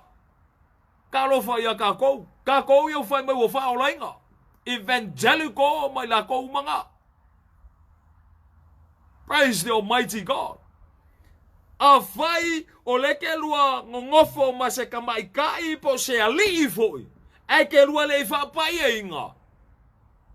A leke lua mamoe whakasi. Wa lua fai a winga wha le uru ngā lii. O le angasala le ngō le meanga i lumbo le tua. Ka alofa ia kako. Nisi o kako. Lau kala ngoa pe minga o fai fia au mai la ko e maua kofi ko ngari ngaluenga le tua. E ke lau ngā ingar whaolkanga. E ke lau ngā ingar makau kia o le maliwa e sumarong koe kumang malo. E ke lau ngā inga le amio kongu. E ke lau ngā inga le alofa. E ke lau ngā inga le urufale e le malo le tua. Ai o i mea ngai kukupu i uruma e le mawhaionga e wha sao. E o ia ke oe pasta ngai ke ola i mea arkingo. Ai sea, langa ke le o kue ke whawhiawhia i le tua. Ngai ke kue ke whawhiawhia ka ngako le auroku. Ka alofa ia ka koua. O loloko la ngā man makau kia la ngā. Ai sea, langa la lava kirukiro ka koi mea arkingo. La lava mangaku ka koi mangaku a laulangi au fea o iai lea. Le manatu ma le fina ngalo le tuka. Le mafu anga le ngā whakua i mariko sao le li. Get right with God. Praise the Almighty God. Koe ke pakaula ila ia le ma koe whawai anga i kongu i. Aisea, langa o whapura inga e le tuara o nge karaka. Ko fia ngisho whai whe au se kulou, ma ngisho assistant pastors, ngisho au ao, ngisho ki a kongo lokango kongo loko whaola inga. Ia o kou alo ka mai kai. Wa fula vai mai whapeo wa kelele mau kengi. Wa kelele mau kengi. Mo mua ma moe marka mai kiki le i. Wa kelele mau kengi. Wa manga olola ia le ngā le ufi o lo maka ngā iru moka ngaka. Ngā mai lola ia le kosolveni. O mai fai poipo. Oe fai poipo. Ngā wa e mai kanga. Awa le vanga ilo. Ka rofa ia ka koua. Wa le vanga ilo. Lo wa fafinge. Lai moe marka mai kiki lea. Le wo o marka mai kiki lea lo ufale. A ngā wa e kuua ia le oi ale ke la unga le whaalo kanga le tua malanga mi o tonu. Ka rofa ia ka koua. Ai wha le longa le angasala le kupu kongo lo wa fiafu. Praise the Almighty God. Get right with God. Ngā umala ia le wasaura ngā kenge se kulau wa ai whamai o la finga o le whaifiau. La finga le assistant pastor. La finga le hawao. La finga o ki a kongo. Se o la finga o le auroku. La finga o le whailau kusi o la finga o ke ukupe. Se o la finga sko inga makua ngale. Whaola inga. Kalia Yesu le ruas fur kausanga karuai. Aya wale vanga whaola inga. Nga whiola I kongo le whaola kanga. Oi ale alme ala uko e koso mele veli ala e pukal manga. Fel pukal manga. Ala e oso koe fiau masinga e kua se o rua marka mai kiki. Ia ala e whai mai se o le whanau wale tua o kufa kasia e le tua. Ka rofa ia ka koua. A kine ianga nga se solo whafa ma ile ang sala I kongo le kalesia. A le whakala ngoa mele upo le li lea. Le va ai or tangata wha le anganga bal manatu or tangata or tino. Praise the Almighty God. Inga mai. Ya, lea. Take your kilo male au loku la wafapa ia ilumo le tua. Te lola tala ia te oi. Anga e vai wha le anganga ba e gina lofa ilo watua. Ile ingi me whapenga gupu. Saura ka mai kiki le propose mai ake oi. Olo po alu yo. A koe fo alu fai se fe au I or kou fale. Alo ngā ke uia au alon malmalama. Au mai le kama. Mare kenge. Whapa ia le la feo inga ilumo le tua. Ka ua ia ke la ua. Ke ilo. Le mea o lua fai. Ama moe o lua. Fai lua mi o lilo I kua. Lo sisila mai le tua. A o oe la ruka maa. Oe o kinga. O ngā ruenga la lea o lua fai. Ma fuka o lua I. Uma oe kama lea. Ka ale fai le malu le fia fi koe alu ilo ainga. Ia e lo respect. Ma kua o kengera. Ele ngaka ele ngā a o oe o ka ngaka ke alofa I le tua. Praise God. If not, a fai e ke le alofa I le tua. E ke le ngofo I lo wafinge. E ofo ia oe a ele alofa I le tua. Praise God. Ka alofa ia ka koua. Everything e whapenganga mingo I e ka kou is to please God. Tangata o la whale anganga. Praise the Almighty God. Ia o ngisi, se kuraua. ngisi wa fa penga fa me mo lo ko nga me fo ile a mai kanga mai lo ken kiki o a fa yala o fa fe au o ngala kali ipo le finge e kuwa ia alis kanga kaile manga kuwa ia langa fanga langa va ia fa fe au langa fanga o sepe o kama a ngelu fo i a kalo fa ia ka ko le ai se vanga nga o la fa pa ia inga ka mai kiki mar ken kiki o fa na o le tua ile alia ke pa kaura yo ka ko sha e me fa longo ile tua a o me o mala mingo yer tanga to le tua ele se me nga ki inga ile tua ya te ia praise God nga ke lo le ia le me o la se ko kongu yo ai se ala nga le kalngo mai ile nga ngo le tua fa lo mai ai man of God my son my daughter wa ilang salala yo eliminate ese praise the almighty God fa pula ila ia le o ele tua fa makamaka o ele tua nga saula ia le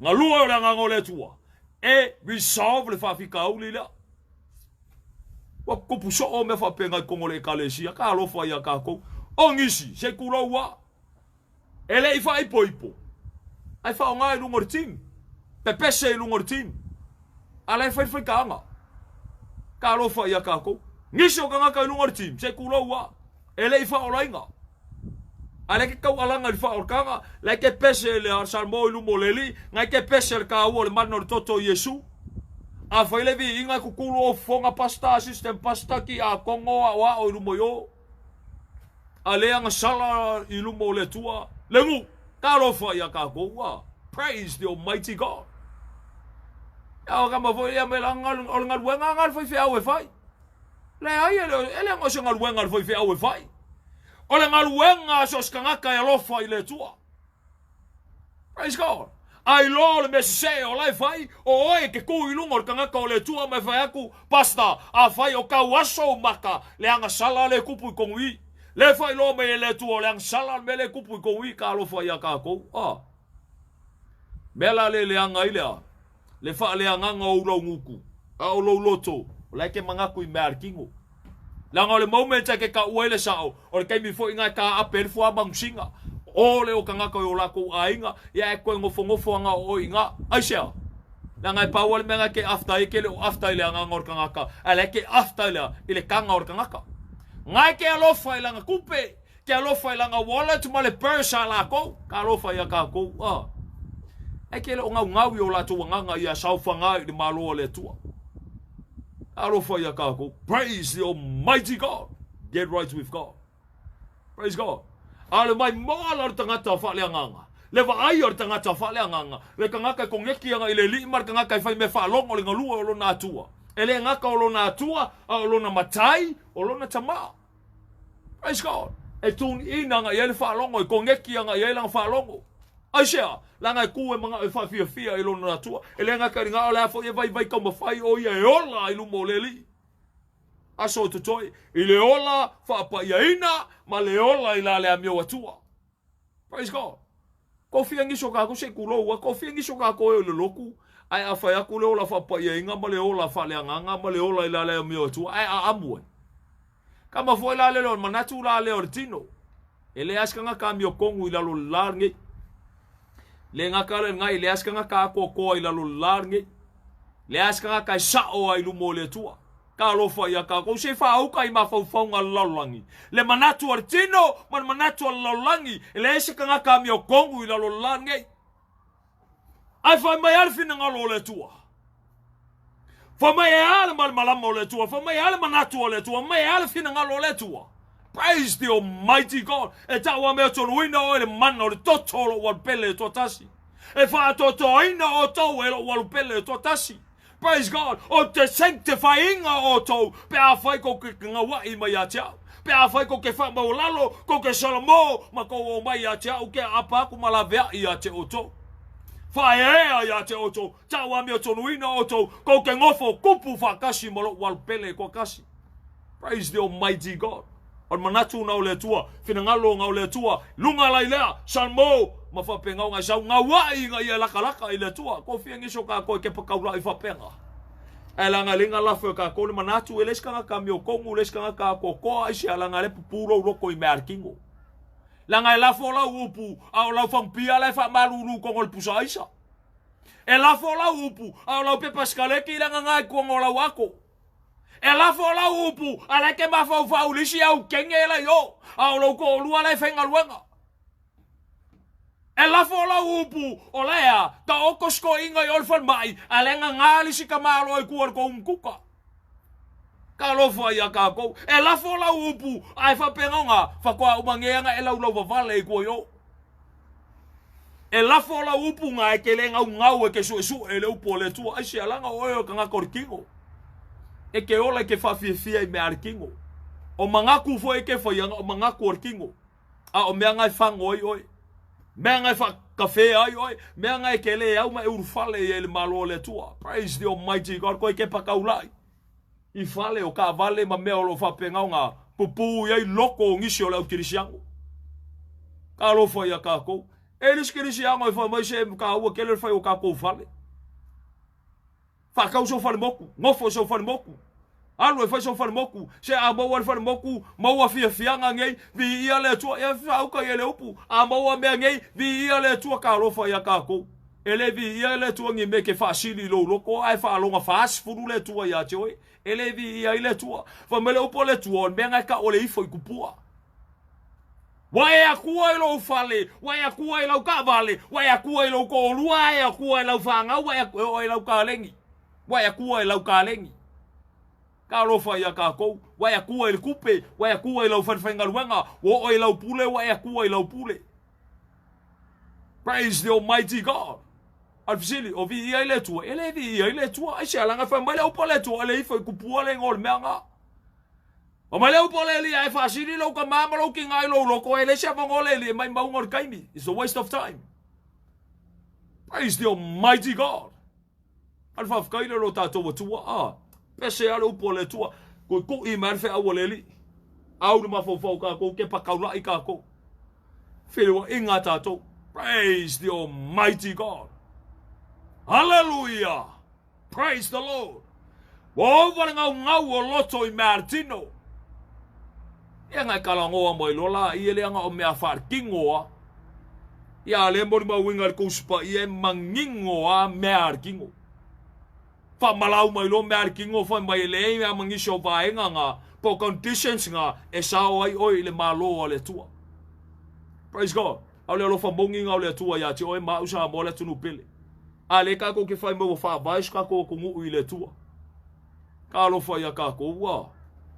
Praise the Almighty God. I remember tangata e whapengau ngau ngaua I le li. Ngā kai vai kau mawhailu mo le li.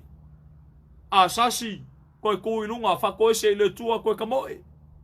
Praise God. A alu e pa koe kuilunga, whauaulang kamoenga. Hallelujah. Ai kai me alu e kau whaavai, koe kepa kaulai, koe whawhango ele ngā le tua, koe whaakepa ia Yesu Keriso, a kiling koe loko kele kuilunga ma koe whaauau. Praise God. Ai se a langa le mea le kaula ia le mawhauwhau, mea le kaula ia le vai, mea le taula ia le loto. Fiauru fale le malo le tua. Praise the Almighty God. Whapei o ngā pō ngoa, karangoa e whekalinga Yesu Keriso, me whapei o ngā pō ngoa. E whapea foi la o ngā pōngi. Ne whapea ka kou le saonga le mumea uma, le ke vai le sulu maka ngō fio le maka le la. Le ke vai a kua le makua fi le mu mai kua I. Le ai ma se me o ngā se le o pā se pō mu I pe a, se kuro ua. Ai ke ia le happen fa fo se I whapea ngā. Ke ia ngā pā ai whamea e ngā lulu mai le langi. Ka lofa ia ka kou. E ke ia ngā pā whafo se I o le langi. O ka penga I kako, o kako saungi ai. Po le ala vai mga ku kako I mga ku lalangi. Ale iai lalo anga magika mo e ai. Ale wa iai mako fale wa eli anga ilalo yo magwe lafi ai. Ale o fale piliki le mafayonga umalu ai. Ka lo fa ia kako wa. Pa mai fa pe yo nga po ngo. Ai ke ia nga pā whafo se. Uma enga ko fia enga fasauinga. Ngan ko valua kanga kanga fasauinga. Ka lofa ia kako. A o lona kai me ka pungia I ele tua fai kokoa ma whapenga o ngā fufio lo ele tua ia o ngā kosa. Ele lingi. Praise God. Ka ko koe fiwe koe au we. Whamale whekalainga le li. E o le ko ai mo ele lava lava ele asonga. E o ma o mai ka ngaka ma pala awa ko maunga ma fuli maya. Fa lafi ma ko. Oi ko kongo anga la lafi ai. E fa maya. E le lilo le ko sao le tua ile lingi. Praise the Almighty God. E ma ka ki or ko sao le tua. Ka lo fa ya ka ko wa. Hallelujah. Ta wa tele sa bo le tunu pele. Ka ko feeling ai fa penga fa kanga le tua fa pulaina o tato mata. Mata fale anganga mo fayonga eva ai fale anganga. Ave sel ma fo favortino i mai ati tato. Angal Paulo le awala ma fainga ve se awala kingo ya ati tato. E ngi so tato se tu lo wa. Wai feel ke como fai. Fa mai ngi so ka ko se wo feel como fai. O le ke como fai ya suilo wo langa. Lo ke como fai ya suilo wo langa te lo tale ya te oi. Ele ma fainga i suia lo wo langa. Ile kango oi como fai oi suile o langa oi. Fatanga le tua inga ia sau le tua sosoani ya te o sui lo wolanga. Praise the Almighty God. Alofa ya ka koua. Fatanga ye le tua. Hallelujah. Inga ia fa penga o mafai o sui o tato wolanga. Ke pakaula i le tua. O le tua. Ele ulangia le tua. Kokongo le faolkanga. Ele o se meke ka aloi. Pamana upo la poskolo Paulo me awa le avea le Saul konga e faima ufi o le angsala. O ngi avea Saul konga le faima ufi o le angsala ya te oi. Ar Saul konga le ai koe ke pakaula i ma koe vava ai le Saul konga le ufasa o loko i kako o le maliu o ke riso Yesu. Praise God. Kako fai kauinga langa le afiong pa ia le li. Le sauanga saua inga ai le li o le ola. Ele kai me fa travel ka ko ele nga pa i o le tu nga meditate la i le o ile kunga. Ele kai me fa penga nga malinge e o fonga. Ele kai me fa penga nga I feel sorry le me nga o ile li. Ele kai me fa penga nga e ma ofa mai fa pe aku le li e fa manga lo ba ya cha. Ele kai me fa penga nga fa pula inga i o ile li ile event la. La le event le kalango koi. Sa wanga mapopo nga mafkianga nga o ya ke riso Yesu. Ele kai me koi ave ai o ele nga o le tuanga baile o fa ngofo ila loi ma koi fa ke pakaula i o inga. Ala ke meditate i lunga i. Leke ko manga ku mai mafofau yai.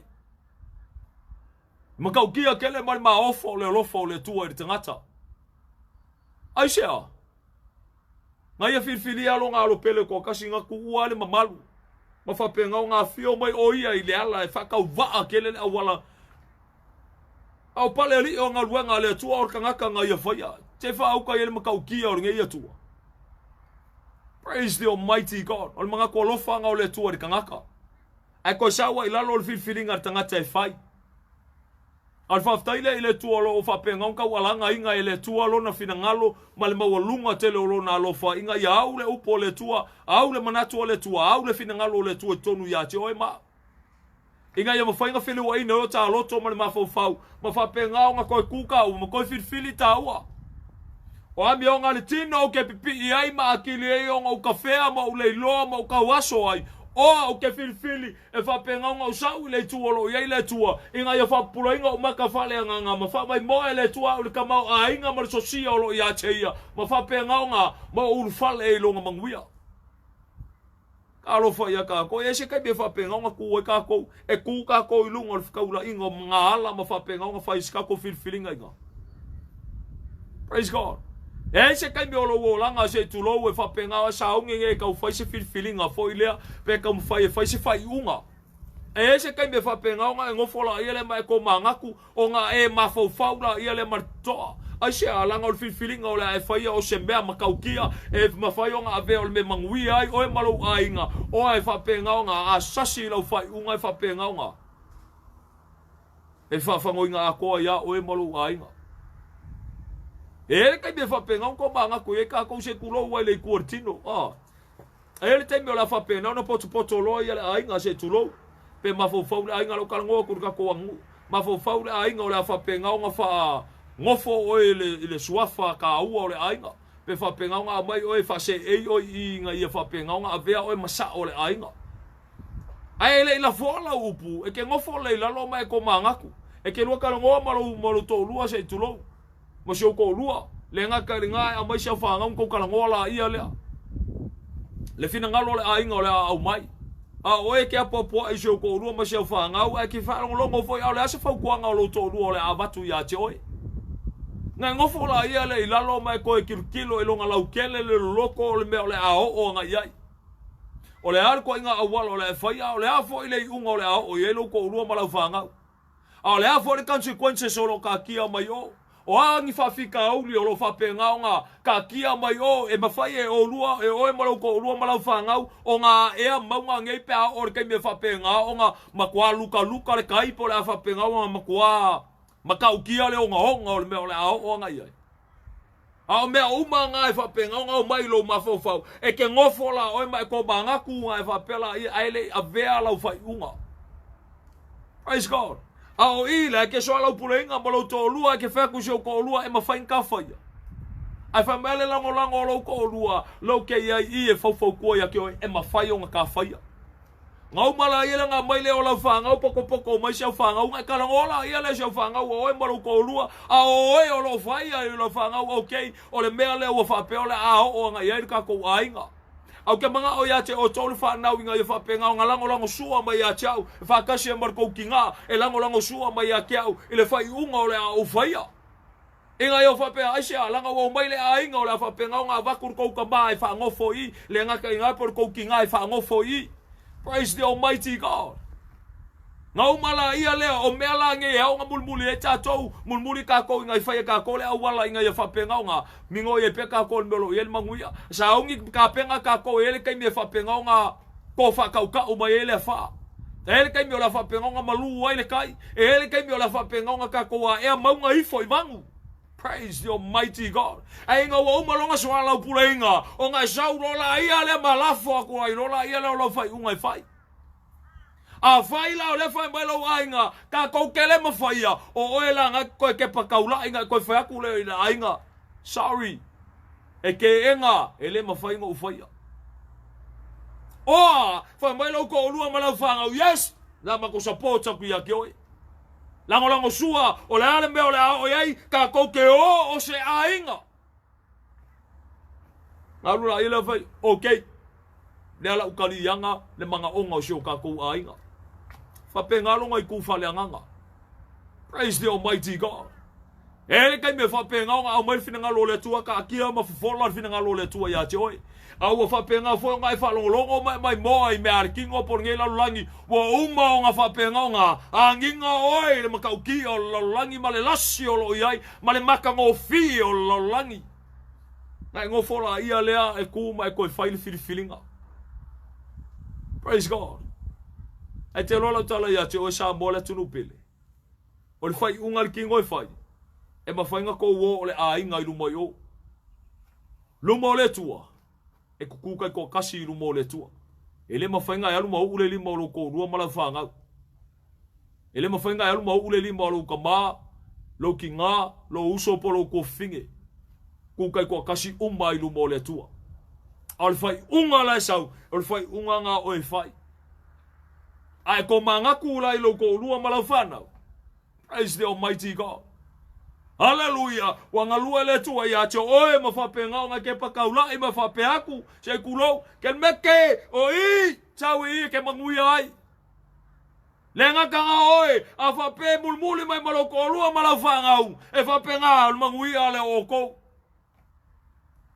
Praise God. E whapengao e whaaka e le tua whapengao. E whakaoko e le tua whapengao. E ke losi mea makangofi. E le fosia e le tua oe. Aisea. Inga ia uange koe ko kuka ko maka ko whai aku I le tua ai o oenga I kango fosia u ke sau I.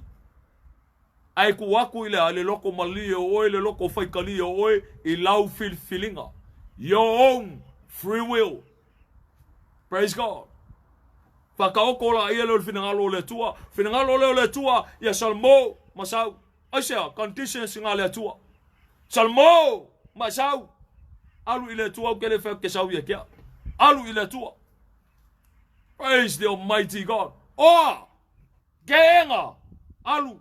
Ai consequences o mea nga. E longa kaui. Ai fifile ke salmo alu le tua e longa kaui. A fai ke enga le tua ma ngau ke alu le langi e longa kaui. Ai fua le kaui o mea umangi e le fai unga o e fai. O le manatu a laulangi e ngaka e laulangi ai se alanga al kumkumunga laulangi e ngaka e ngala ko fa moe moe. O le tangaka o le tua le vai fale anganga o le meolo iai ke viso Yesu o le fa kumkumunga nga o longa o langa. Le meolo iai ke viso Yesu. Praise the Almighty God. E sa ili ai ngai manguia ai nga. A failar kumkumunga o ngai laulangi o ngai ka ki elo manguia ma lo fa moe moe ngai ngaka e nga. E elong kaui. Ai le u se le long kaui. Le manguia le tua. E u mal manguia le kaui mal meolo fa penga nga ia. Praise God. O le kuar kingo e ke maua ia kongi o kingo ke maua kaui o kingo. E ko sauar kaula ingo me uma pea o nga fuku ila lo lelele. Pea or kai me fa penga nga a fio mai epe su mai epe kala ao mai le oti ya te oi ma fusi ya ke oi mai veku ia hani sawia kao. Ka lo fa ya ka ko wa. Ya nga umala ia le mo pusia le o mafukanga ngei a walu le oti ma ave oi. Ele ko ye salmo ko ko nga mau ele ko ye si feeling ko nga mau. Mangu o mau le ola mar malosi. Ya fa ye feeling na. Praise the Almighty God. Alfa taina tato watua.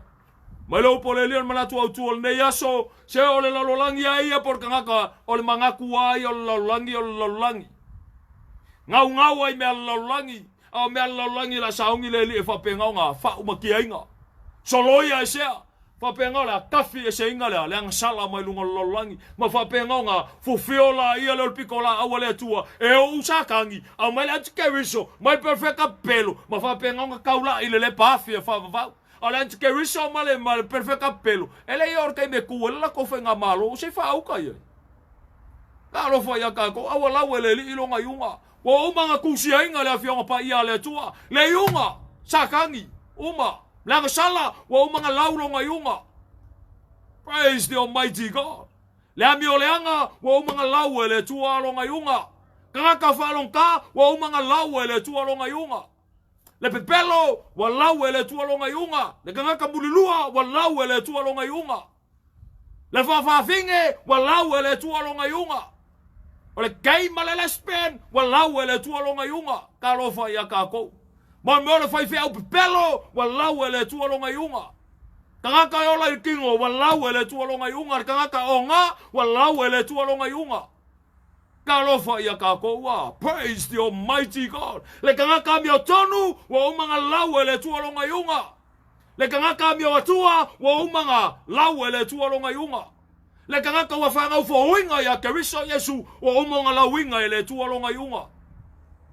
Hallelujah. Ai fa penga nga kuka ko kasilu mal ngo fo fa msingo le li. Ai esa mal maka ngo fie le upo le li.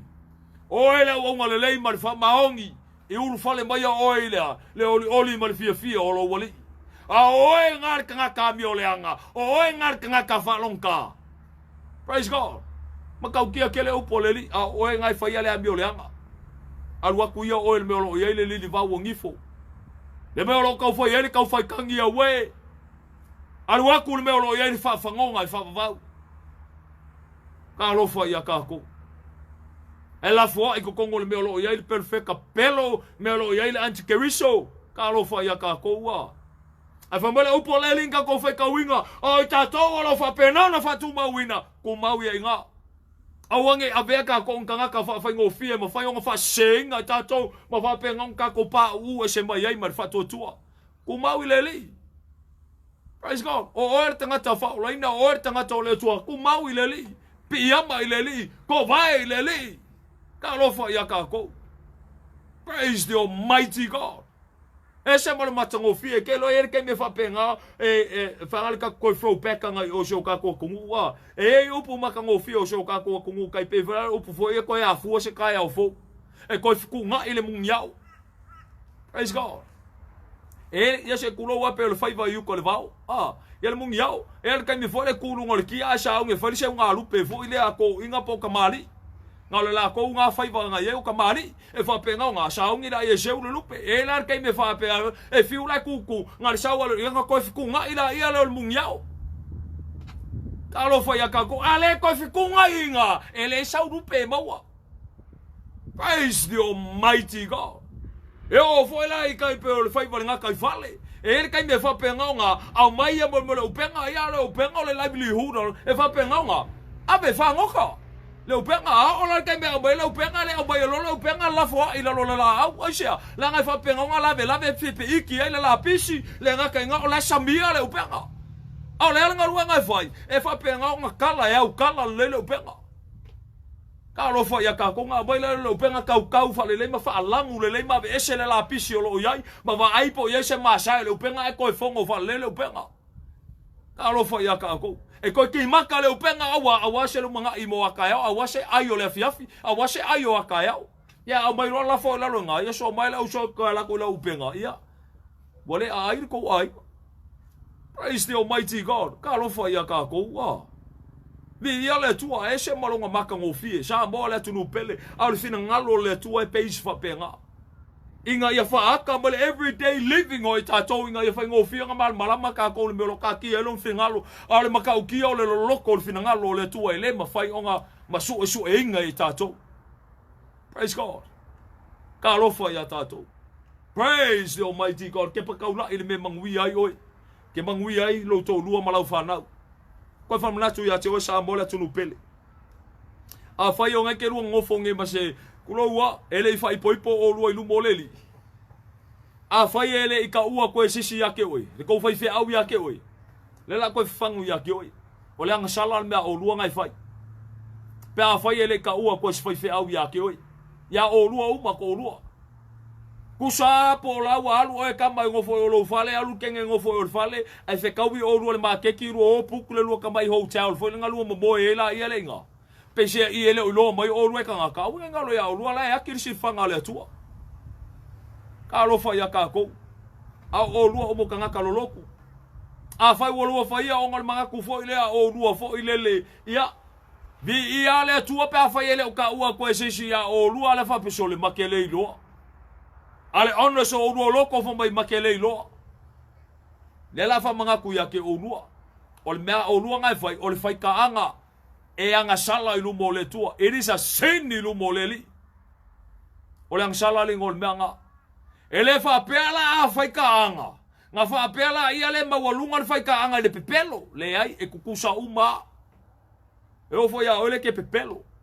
A whai ele o ka ua koe sisi a ke oea o le mea lau meanga e whai o le pepelo ele o se anga sala i lumo le tua. Le lau whea kui a ke oe. Ele sao ai oe le malo le tua i le pepelo. Langa o le tua i le se pepelo i le tua. O sa kangi e ele pepelo. O i o le kamao le au pepelo. O le pepelo ke le sao i le malo o le tua. Vi ia le li. Al fafkanga i le tua. A fai fo i o oe le kamalo ma le fafinge. Le fafinge nga ke rua momoe. Le kaimiri ngei por kamalo nga ke rua momoe. Kaimiri ngei a fafinge. A ele o so ko urua. A o lo ko urua fai poi pola i whainga luenga. Po lo ko urua fai poi pola i o i le maoka o kangaka mamai. A fai ele i oki lo ko urua pe maliu lo ko urua. Mea o ngai fai o muri lua. Pe a fai ele o ka ua koe sisi ya ke oi. Accordingly le upo le li. Anga salan mea o urua ngai fai. Ka lo fai ya ka koua. Pa male upo le li. Fukwa ke a o urua ilea. Inga woki lo ko urua fai poipo. Ngofo fua ya fa penga se i oki lo ko urua. O ngai mo kusi ali fea ngai nga o urua ilumo le tua. Ka lo fai ya ka koua. E au ko fiangi so ka ko foi el menga le fia ngo fo le fafinge le e ativos so sola kele kama vere so sola malisi fafinge a kia ilo ko rua yo ol menga ka o ka ngo fa muri lua finge nga onga o muri lua e o foi la ilo ko rua ko foi lis ko rua ol muri lua le ngol menga ka lo fa ya ka ko wa mai mo ilo ngai ku fa le nga mal be ka ki el finga lo le tua al manga korkingo se is all right. Pa wale me yelu ke o mai la ile ko fa pa yelu mole kalesia fa fe au fa pa ye nga ka ye nga ngo fa pa yanga fa fe au ele se fa pa yanga mai le tua aisia la ngor ko ru mo o ngo se fe nga ilu mole tua ka lo fa ya ka ko wa E kusa fo ia pe fai lo ko ulu e kele ia lu fia a fai o ngai ke se kenge fe o fe fenga luenga po se kamalo e o fe fenga luenga a o lo loko wa a mi o vale ai lo ma fau mar kamalo le po a mi o vale lo ma fau mar fingele ia nga wa muli lu ai lu mo le tua ka lo fai ia ka ko praise the almighty God ole nga sala le ngol menga hallelujah ai fa pe o fa mai ngo ka ko wala inga wo fa pe ngon ka ko nga wa ile pomongi leli kausi le upo le tua. Praise the almighty God. Ol fa mga kunga sa bola tunu pele mo ema. A fai fo yo er tanga ke o nga. Anga ke alu loku.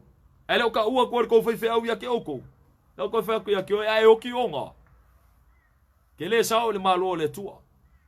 Nanga ile fai le malo le tua boe o nga. Kusala pe fai mai kala fai fe au kai me o silangi se kulo por kai me le fale la wasinga. Pe fai mai wa sao le malo le tu ai o ki onga. Ke le sao le malo le li. That is the truth. Praise God. A fai fo ete maliu se kasi o le ainga po se pele ya ke oe ainga pule le ola. A fai mai kala fai fe au a mie le tu ai a mie le tu. Ka lo fa ya ka ku. Ele sao le malo le tu. And that is the truth. A fai fo ia e fa penga o ngok tangata, a fai mai kala fai fe au, o fa penga nga fa bongo inga fa manguia le tu ilanga malanga e manguia la malanga ai le karianga ke biso Yesu. Ele sao le malo le tua. That is the truth. Praise the almighty God. A fai le ka u ko fai fe au ya ke oko. Le o ka longo le upo le tua ya ke oko. Ele yesi alfanga o ka ko ilu moleli. E pa ia le tua. Mamalu le tua. Praise God. O longo fi ngalo foi, inga ia fa penga ngola fa pa ia ina tatou. Ola tatou le ami o tonu mai le tua. Ola tatou le ato toanga mai ya keriso Yesu. E ola oi ma u le fa tua. Praise God. Ola ta o ia tonu lo soifua o ia. Ola tatou o ia o le tua moni e to tasi. Ka lo fa ia ka koua. A fai fo yo ngai fa ku fai fe au ia ke oi e ka ngalo ka o sisi ka ngaka ave ma ku ia ke oi. Au ese mai male tu soifua to tasi. O pe pelo le ngol meanga e ke le sao ia le malo le tua. Ka lo fa ia ka koua. Praise the almighty God. Ka lo fa ia ka ko. Pe fai mai fa se kala sisi fa mai e ke ola il perfecta. Kalia le opo perfecta, kalia il perfecta. Kalia se fa finge. Kalia sisi kangaka. Kalia waonga, kalia le ngou. Kalia le mea, kalia fai fe au le mea male mea sao il malo le tua. E pelo o male ngo mea nga. Ngau ke biso Yesu ai ke sao il malo le tua. And that is the truth. Praise the almighty God. Alfa fkainga tato boli. Manatu artino, manatu alalangi, mafau me alalangi. Aisha langai kaula ya ke la ko. Le vai tangata faleanga, manatu tangata faleanga, e fa penga kala ngoi me olai aisha langa mafau ma le loto malanga, e kaula i le tua. Alo fa penga ka ya lai ngai le anga o le tua.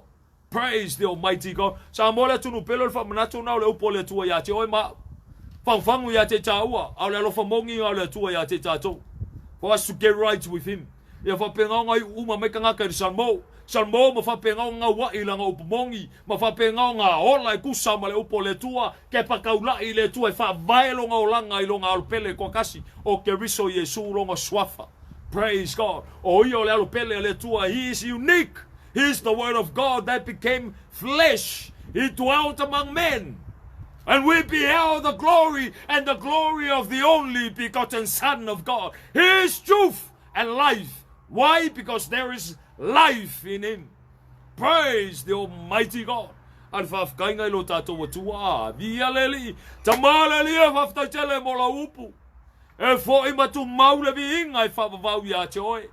Lord si tia o matou tangata ya te oe. Fola sia ya te oe. E fapena na ngawai o matou loto. Ia lo e matou no mai anga ia te oe, o mai anga wa ia te oe, e o mai e fia lo oe, e o mai e salmomoni ia te oe, e o mai e ngalala ia te oe, fiola atu ia te oe. Vi o lo matou tua.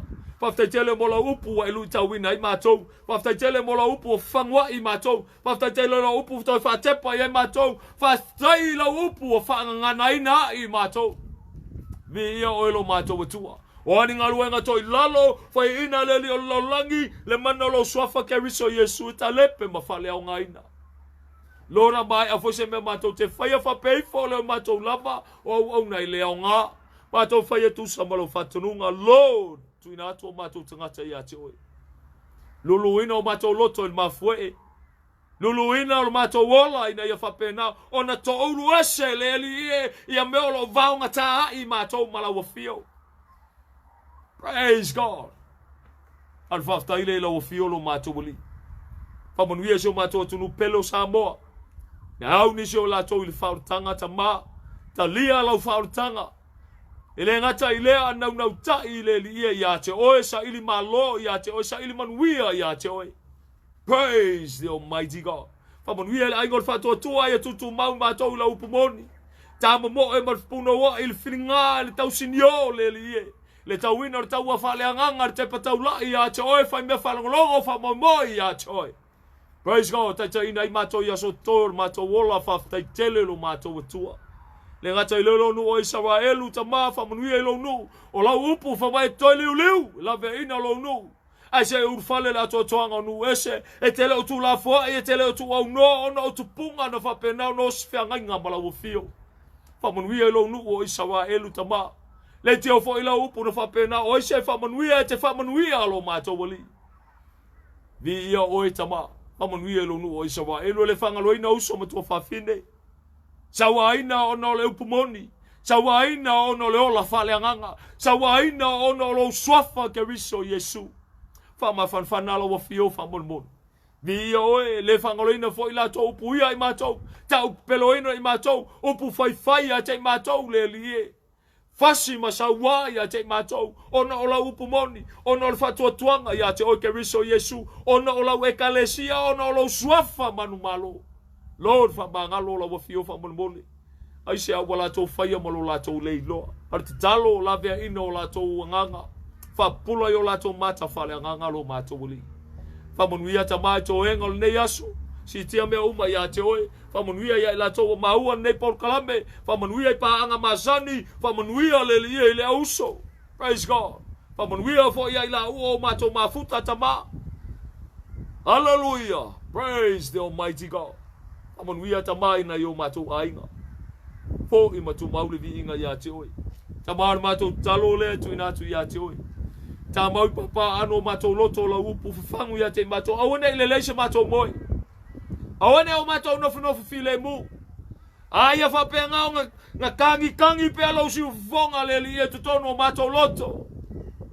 Praise God, ina ia iu i mato li salmo and get right with you, O Lord. Praise the Almighty God. Whamanuia le li e neiva ia aio au mawai lau whanau. Tuina atu si tia mea uma ia te oe ta maa.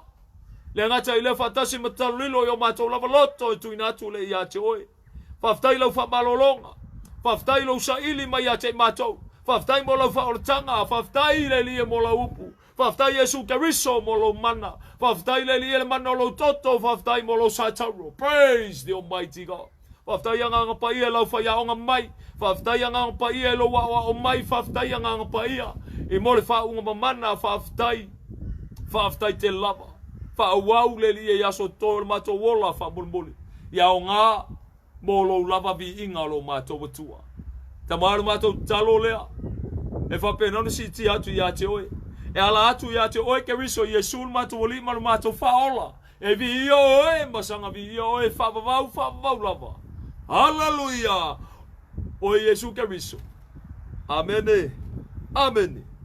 Amene ma amene vi ia le tua. Praise the Almighty God. Ya sa mola tu no pele ia fa malo sina le fion pa ia le tua mo oi mau. Nei vai ngole aso. Lui tau wina i pe taua. Fanga ruta to ola fale anga te pataula ia tatou taula ia ke riso Yesu. Praise God. Le ngata i le tatou ola ana i le li. Usta i le li. Fai me fa longo i le li. Praise the Almighty God. Ya fa ftaina lo tatou tua. Oh. Ya watu fo fa malo mar fa ftai ai la to wo fa penau no fa tun in mar tato por kalamel nei va ngole ole aso fa monu ya tele le tua ya te oto ye le ngata i fo i lea ya fa monu ya tele le tua ya la to fo i wo fa penau na nga fa fo i mole sheina fo i tato por kalame Praise God, whamanui tele le tu la o tō unanga, fitai tunga o lo whiangai ma o tō. Le ngata I fo I lea, ia o ila tō fo I olo no fo talo mai mo I mātou, whaftai tele mo au tō tau sanga, whamanui tele le tua ia te o tō, vi ele li. Le ngata I fo I lea, ila tō uma fo I whapenan comment, mai fo I nei vaenga o le aso, po nei tae au mai fo I upwhala I au, ia upwha marusi au, praise God, whaftai tele mo au tō comments. O te langona ia, wale mo se taimi whapenau na reply atu, ia te langona la respond atu nisi fo I o le mātou ministry la o tō wafu. Comment mai foi ia whamanui tele le tua ia te o tō whaftai tele mo le mai moa mai ia wa tau tuli loa ina ona o le upo le tua. Praise God. Aole au mai se vi inga ia te mātou, aua ne e whaoa se vi inga, aua te avea se vi inga le mātou ministry, au le vi inga ia ona toi whafo I lo tātou tua. A whai umanui alo loto no le upo le li, tatangi ane o e tuli vai, tō tuli lo loto I lo mo le tua mai oli mai whaftai le li, le ngata I nea au sea, langa o le teime whasa o loto I nai, oe le atali I te sa o loto ma le wha maoni. Praise the Almighty God. Ia le whaftai le lo tātou tua, ia le li. Ia le ngata I fo I lea, ia vato I fo I le whaftai ma le wha malo fo I paanga maasani o le tātou por kalame. Ia le tua whaftai fo ale tune in mai fo I, whamanui tele le tua ia te o tau. Ia o le afiafia na nei, le tūlai ono I le afiafi. Le taimi nei Brisbane I Australia, ia pe apule lofa le tua au lia tu ia I le ola mali malosi. E whape nao na whaua na tuai ia le tātou por kalame masani. Ia afiafi o sata I tasi, o le tūlai ono I le afiafi. Le taimi nei Brisbane I Australia. Praise God. Ia te langona, ia, o nei taimi ia atonu o lo whape nao na whiangai nisi o tō male whainga tō na I fo I alo maria talinga o le sua. Tau mawhitanga foi, o taimi matango fia na, taimi foi ai whape nao na poto I foi le ainga I lunga foi au le lao ai, ia tantanoa, ia whai makau wea I lunga whaamolmole, whai ma ave lau whaafikai ma whaamaloa kui tamar, tina le uso tō fine alo tō rua ma lau whanau, ia ele or kama foi le la alu ai apungo u whapere, whai makau wea, ka wea nge lunga, whai makau maanga wala kiki, ia le li, ia le ngata I lea ia o nisi o whiangai ma whainga malolonga, whamanui tele le tua le whainga malolonga, ia whai o nisi o whiangai ma ngaruenga, whamanui tele le tua ia te o tau pola pui pui whi awa le li, ia I la tau o la whapenau whiangai ma ngaruenga, ia o nisi o le asauni atu I ngaruenga, whamanui tele le tua ia te o tau, ia tama, ia se temia enga le fiafia na nei, tau pule lofa le tua, toi mo we se tatou whelo inga, tai mai le tua lo o tau soifua, le ngata I lea, o le ola fwere tangata e whatawa, na o lea, nge ke wakako mau sa salua kungangi, ai ke ua lea ulia e sisi o tātou nā nei, a o maua lau taimi, o lea wanoa matango fie nei mo oi, e get right time ma le tua. Praise God, honor suafo Yesu, amene, amene, amene ma amene, and God bless. Praise the Almighty God. Ia tama, ia lele. Praise the Lord.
Fa'asara e umata ia te oelo uali Olo suafa ia le whamaloloa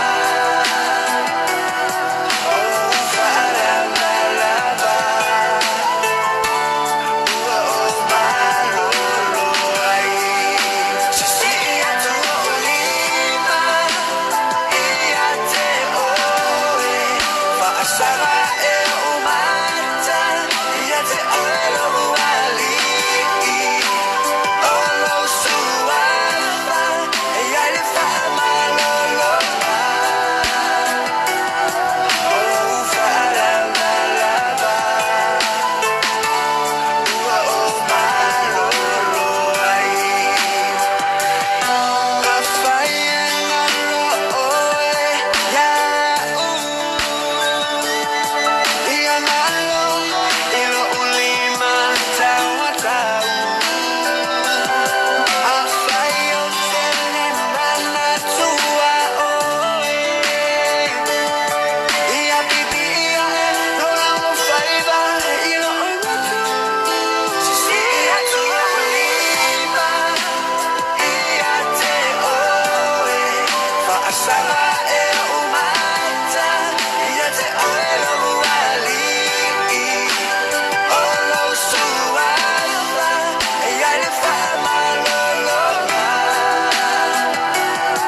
O wharamalava Ua o maloloa Sisi atu o lima ia te oe Fa'asara e umata ia te oelo uali Olo suafa ia le whamaloloa O wharamalava Ua o maloloa Sisi atu o lima ia te oe Fa'asara e umata ia te oelo ua